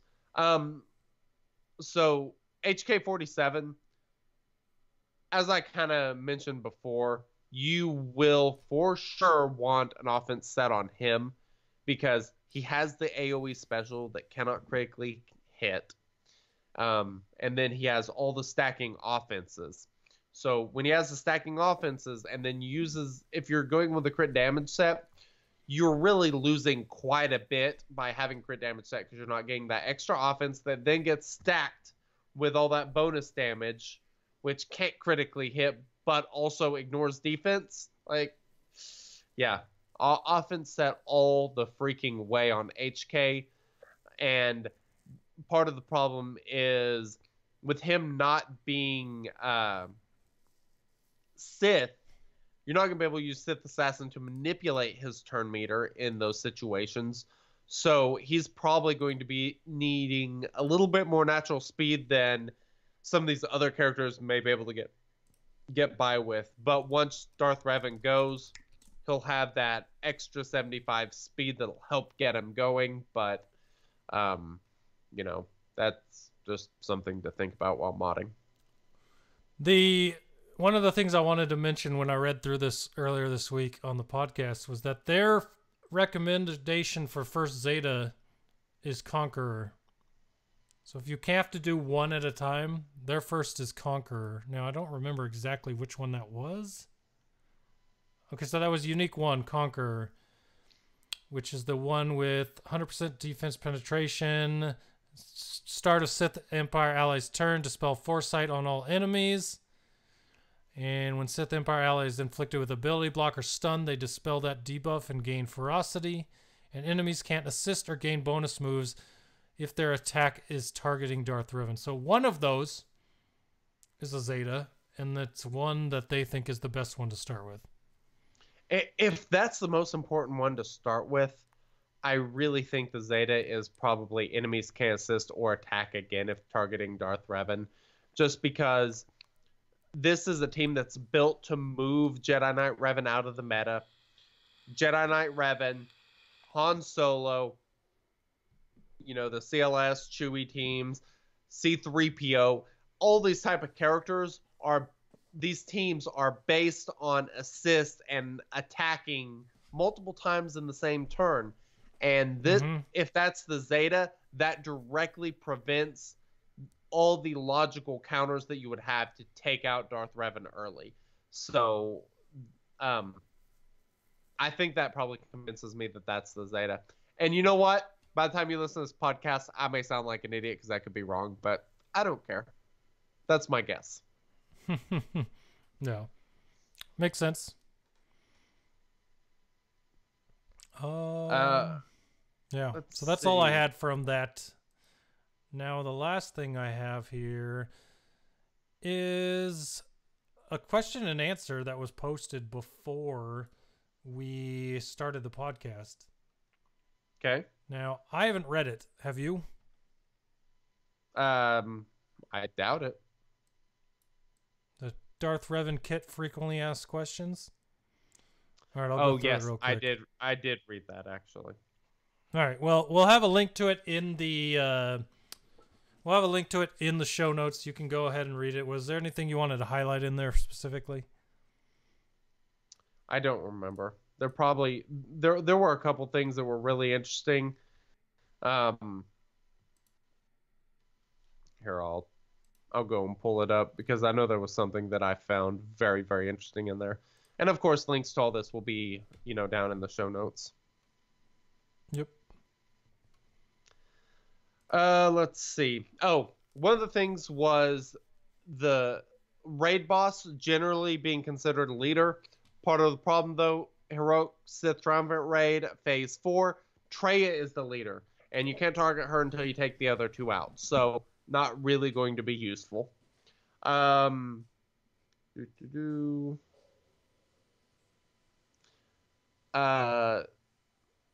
clarification on Darth Revan's healing himself. If an attack takes him from, say, 51% health to 0, he will not equalize. But, if it just gets him below 50% but doesn't kill him, he'll be able to equalize. So that's another reason to stack that health up. The bigger health pool you have just makes it that much more difficult to go from, anything over half to 0. And there's not a limit on the number of times that can happen in a match.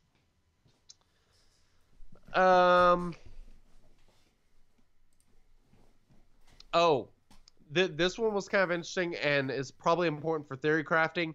If Darth Trey is on a Darth Revan team, will she cleanse the ferocity debuff? Yes, she will clear the ferocity debuff. Darth Revan's ferocity is applied before Darth Trey is cleansed. So you will apply the debuffs, and then they will go bye-bye. So that's something to keep in mind. So that, Darth Trey actually kind of weakens a Darth Revan team in that sense. Yeah, if you're getting rid of your debuffs, not really. That'll be rough. Yes. Because you're automatically, what was it? If you have stun, you lose it before you take your turn anyway with him. Mm-hmm. I believe so. Yep. Yeah, you're not going to need that. Let's see. I think that's pretty much all the interesting stuff I had from the Q&A. All right. Well, how about a little bit of little quick mod ideas to get him? If I was a Sorga character, how would you mod me? Observation. Something approaching joy is now growing in my behavior core.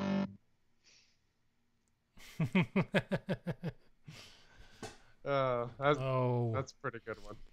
Get out of those all right. sounders. Good old HK. All right.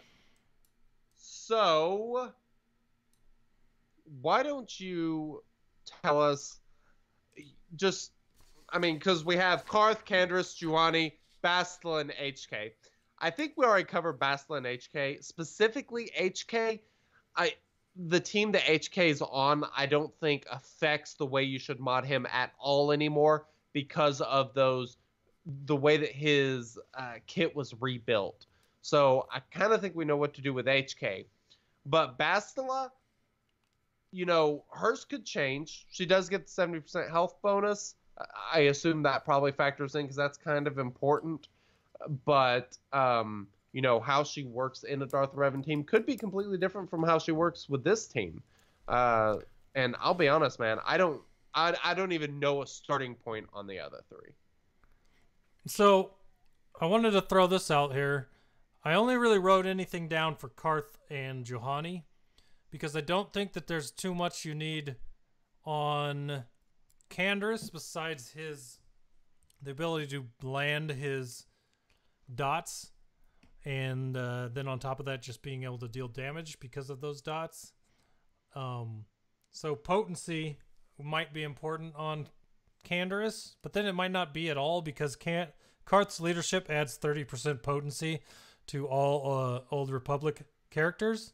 So, and you're going to get that on Bastila as well because Bastila is not going to be reworked before this event, so she'll still be considered Old Republic. So anything that is given Old Republic during this event, you're still going to get it on Bastila because she's not losing that tag until the reworks go live, which we've been told is after the event. So 30% potency from a Karth lead. Bastila, that's important to have that potency just to land shock on her special, an ability block on her basic, and also stun on her second special. So having that potency is good, but you're getting 30% of it from Karth's leadership. So if a team is used in a tier of the Journey event that has Karth as the leadership, you're not going to have to worry about that potency on Bastila. But if there's a case where you have really low potency on her without that 30%, you might want to bump that up just a little bit just to have, because those extra things in her kit really help make her. But Carthonancy, I wanted to say also, he needs potency because of the landing dots increases damage and heals Old Republic allies. So you want him to be putting out his dots to heal your team around you. But the thing about that is also Carthonancy in the team, if he's the leader, gonna have 30% potency off the bat from his leadership. So might not be specific for him outside of this event, but we don't know who the leaders are going to be in the different tiers. So if he's the leader, you're always going to have that 30%. But if not, you're going to want to make sure that he's able to land those debuffs. Now, as far as another thing you want to look for on Cartho Nancy is crit chance. And I can tell you why that, because his special ability, let me just bring it up here and figure out why I wrote this. It's a turn meter thing, but I don't remember exactly what the turn meter is on his special. For each critical hit that this attack scores, Karth gains 15% turn meter. Yeah, so if you want to stack a little bit of and that is damage to all enemies. Yeah, so if you're damaging every enemy and you are able to get crit hits off on every one of those, there's a very good chance that Karth's going to be going again very soon. I went through and modded my characters earlier today based on these things I was looking at, and I was able to get Karth up to, let's see here, where is it? 64% crit chance, and that's by adding 27%. So you can almost get him to a 1/3, or you can get him to 1/3 at gear 11 with 30% on there. So 40% without any mods that add crit chance, which is pretty good. But if you add a little bit more on there, he's going to be adding that turn meter to himself. And I mean, that's on a 4-turn cooldown, so it's not a huge. I mean, I kind of think the having that high of a cooldown, it kind of kills, you know, how important crit chance is for him. But something to think about is these events. It's more of a secondary. It's more of a secondary thing. If you have speed mods with crit chance on them, or a speed mod with defense, or some of these other ones that aren't necessarily going to help him the same way, maybe drop a little 2 speed to get the crit chance instead of the 2 speed higher that has defense. You know what I mean? So that's the idea there. Depending on how this event's laid out, just reading over his kit, if you have an opportunity to be killing a lot of characters, because he has stacking crit chance and critical damage whenever he kills an enemy. So if it's in a situation where he might be killing a lot of enemies, you definitely want to go with the offense set with some extra, you know, maybe a little extra crit chance. Maybe if you're killing a lot of characters, that may not matter too much though if he's getting 10% for each enemy that he kills, and that'll basically stack up as high as, you know, number of enemies there are. Mm-hmm. One thing I wanted to mention on Juhani, I think you just need to mod her like a tank. Put defense on her. Put health and protection on her. The one thing that I can mention from Juhani is that she heals herself on crits. So it's another chance to, if you're thinking about crits, it's another one of those, it's a 3-turn cooldown. But deal physical damage to all enemies. For each crit hit, Juhani recovers 10% health and protection. So every 3 turns, depending on how many crits you're able to get off with Juhani, you can probably fill her back up pretty well with 10% health and protection for every crit. So having a little bit of crit chance on Juhani is probably going to be important for all those people that aren't going to try to bring her in under-geared. Because getting those heals off on an under-geared Juhani are going to be huge. So if you aren't gearing her up, I suggest crit chance for sure on her for that reason alone. Especially if she goes in and gets just completely annihilated on the first attack, and is down to nothing. That first AoE you use with her, you're going to want it to be healing her back up. So something else is she has the ability to spell all debuffs on Jedi and Old Republic allies. That part is an Omega ability. That might be an Omega worth spending on for this event, depending on how difficult it is. Yeah, because you can probably assume that they're going to end up fighting Jedi a lot in this. Those that played KOTOR will know more about what his journey was than me. But if I had to guess, I would think there would be some Jedi fights in there. Yeah. So, or at And least this is Old a Republic. journey. So we might, we could possibly see one of those instances where, maybe you're playing as a character and the character has to survive so long before they die or something like that. We have no idea what to expect from this event. There may be a couple things like that. They're just kind of in there for the story as well. Yep. I didn't really have much for Canderous. I just feel like as long as he's under Karth, that potency to get those dots out are important. And if you have a Karth Zeta lead, getting those dots out actually heals all Old Republic allies. So having that potency to be able to get that will continue to keep them alive, especially if they are low geared. So that is a Zeta worth thinking about because of the heals and the ability to keep your team alive if they're lower geared.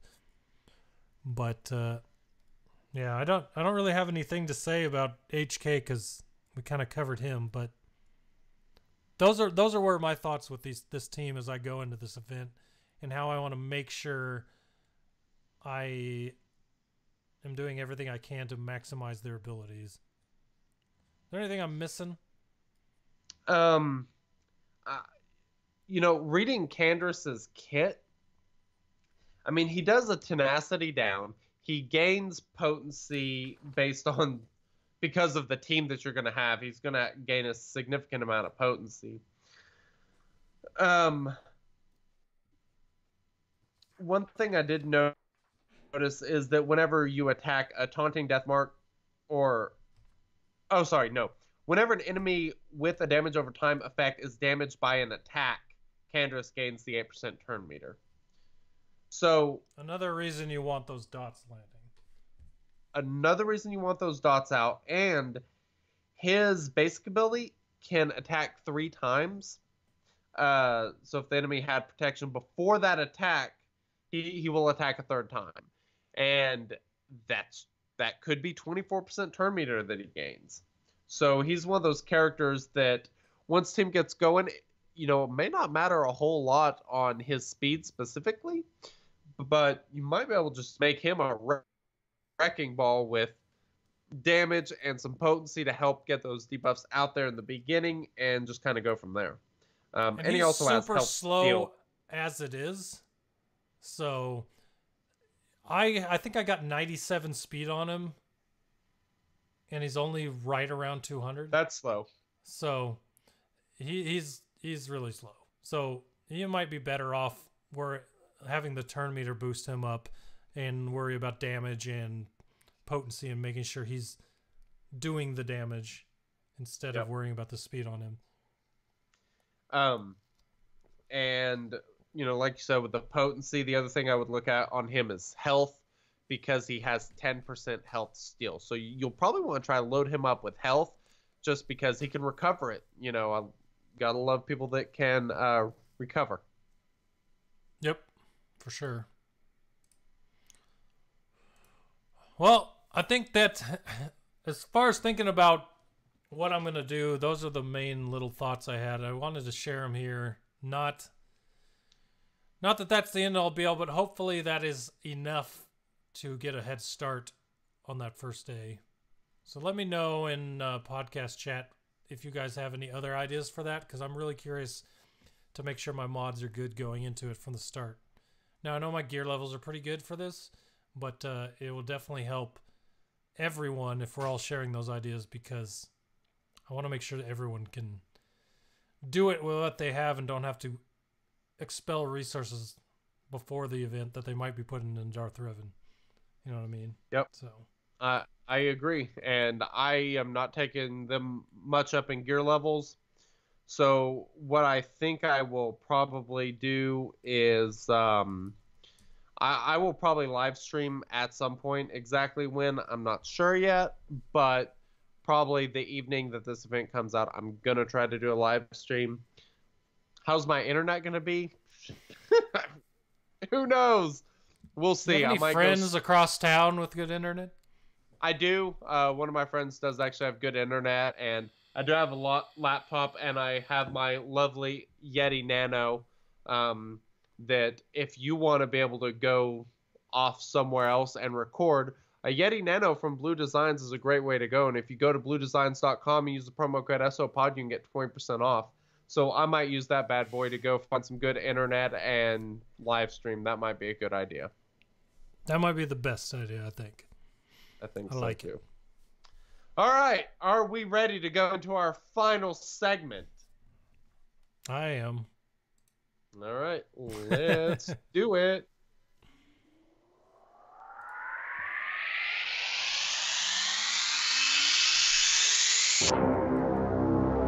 It's time for the sexy bearded duo to battle in their SWOGA knowledge in the most exciting trivia event in the Outer Rim. It's time for the Shattered Order Trivia. May the Force be with you. Does this look like someone else's hand is rubbing my face? A little bit. If if the camera was scooted over just a smidgen, it would definitely look like that. Hey, I just want to give you guys one last reminder. Modding is so important, and if you ever find yourself just asking, do you even mod, bro? You should go to bonfire.com/do-you-even-mod-bro and get yourself a t-shirt. I'm just saying, they're comfy, man. Not even kidding. Like, I can't wait. If I don't have to wait another week for them to move from LA to get my shirt here, then I'll be wearing mine tomorrow. We'll see. So. All right. Well, we expect pictures. For sure. All right. So, last week we played quizzes for trivia, and it was an adventure. So this week we think we have the bugs figured out so that we can give you the question and the answers and then answer ourselves. We got rid of the timer, so it should be possible for us to get through this normally the way we usually do. But who knows? We're going to do it live again. So I'm going to put up the... I'm going to put up the website on the live stream right now. You can see the number in there. It is 193951. So if you go to quizizz, quizizz.com/join, you can go in there and put in your code. And this is the code there. Let me throw it in chat for those that can't see it. You just tell me when you are ready to go, and we will do this thing. I am ready. Oh. Mark your bingo square if you didn't already. I was gonna say if I mean we're over 2 hours into the show. If you haven't caught a yawn yet, you ain't paying attention. Oh, that's for sure. All right, so here we go. I'm entering the game. Name. Whoa, that's not what I wanted. Loading up. All right, enter game. Here we go. Looks like we got some people in there. Someone put in the trivia code as their name. That's cool. All right, here we go. 3, 2, 1. First question. Things you should know but don't. Does isolate in PvP do damage? Mine is still loading. Is it?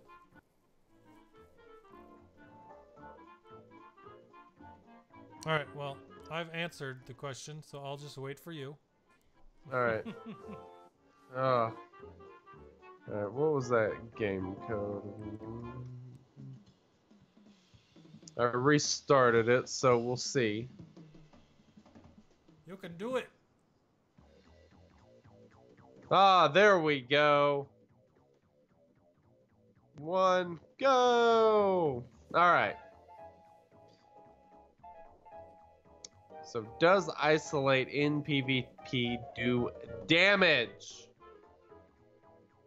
Does it? What did you select? Does it? I selected no. It does do damage. I selected no as well, and I was wrong. Sadly. All right. Next question. Things you should know but don't, part 2. All these buffs center on one person. For one of them, the central figure does not actually gain the buff. Which one is that?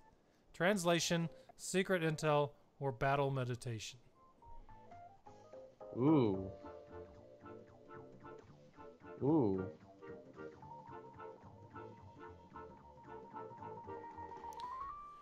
I'm trying to remember who does these buffs.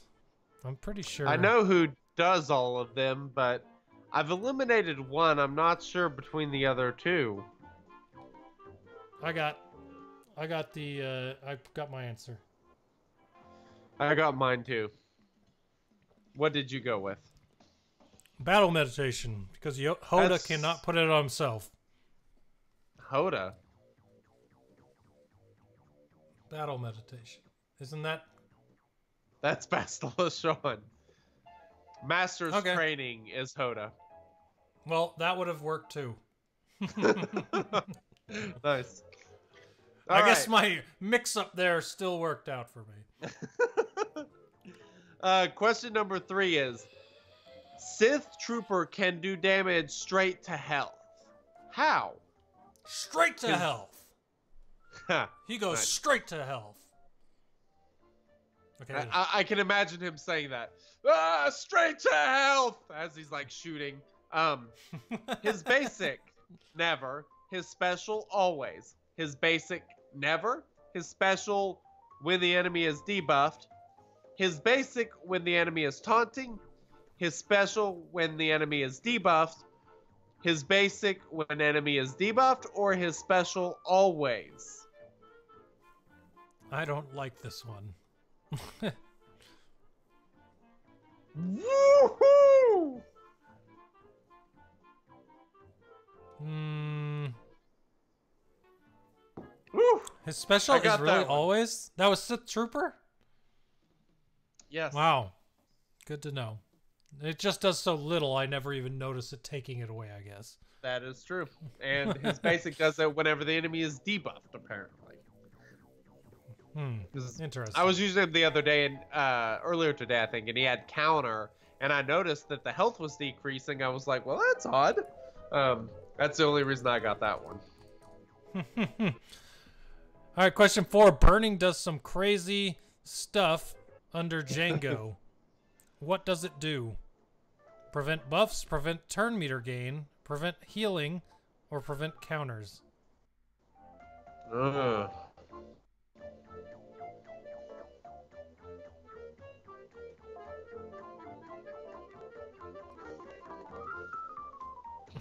Did the music just speed up? What just happened? My internet happened. Oh, I got it wrong. I said prevent I got it right. counters. I said prevent turn meter gain, which is the correct answer. Congratulations, you got it. Next Thank question. you, sir. How much speed does Vader gain per Empire and Sith ally? 5, of course. 8, do you think I'm dumb? 10, duh. Or 6, you nincompoop.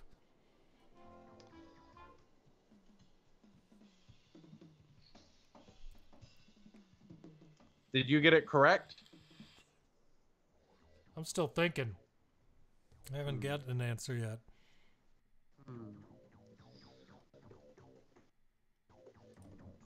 I put 8. Tell me your think answer I'm and then dumb? ask me the question I asked you. Yes. I said 8. Do you think? I don't know what you asked me. I was too busy thinking, using my brain meats. I said, do you know the answer? And then I would have replied, do you think I'm dumb? Because 8 is the correct answer. There it is. Yeah, I must be dumb to not catch that. So there you go. Oh, that's fair. Question 6. Darth Revan's kit adds a lot of new things to the game, which is not new. Can't gain bonus attacks when, delayed buff dispelling, added speed per debuff, immune to turn meter reduction when debuffed, automatically changing certain debuffs to other debuffs.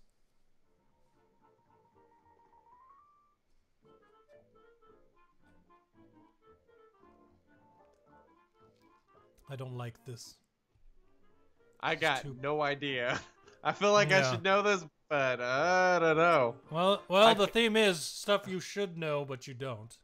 So, The fact that 4 of these are new is crazy to me. Yeah.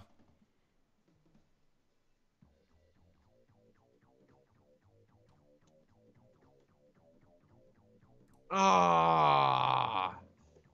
Wow. Yeah, I got it wrong too. I said the which one did I say? Added speed per debuff. Who else does that?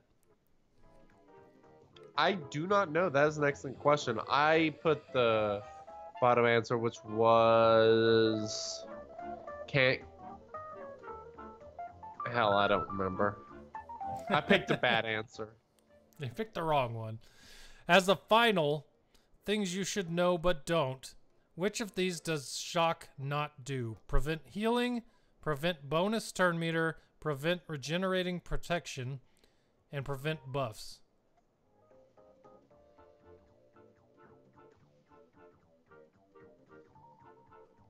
What? Whew.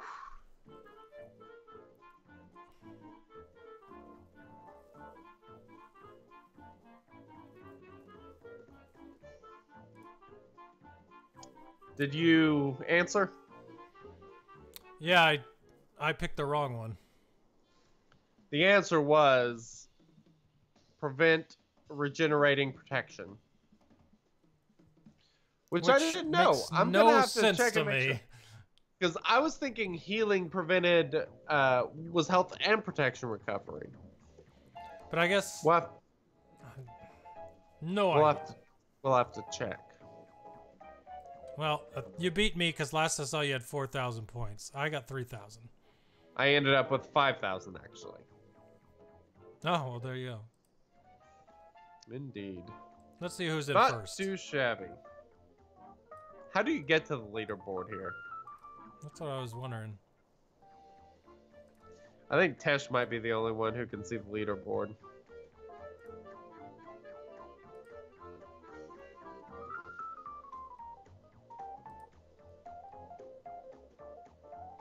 Must be. All right. Well. Interesting. I like this quiz that works pretty good, and I can bring it up on the stream and everything. It works out pretty well. And Very if people nice. want to go play it, they can go to quizzes.com, type in 193951, and give it your best go. So there. Indeed. And we may have to get a screenshot of the leaderboard for next week. That way, every week when we go on there, you can see the leaderboard before we dig into the new week. I like it. I like it.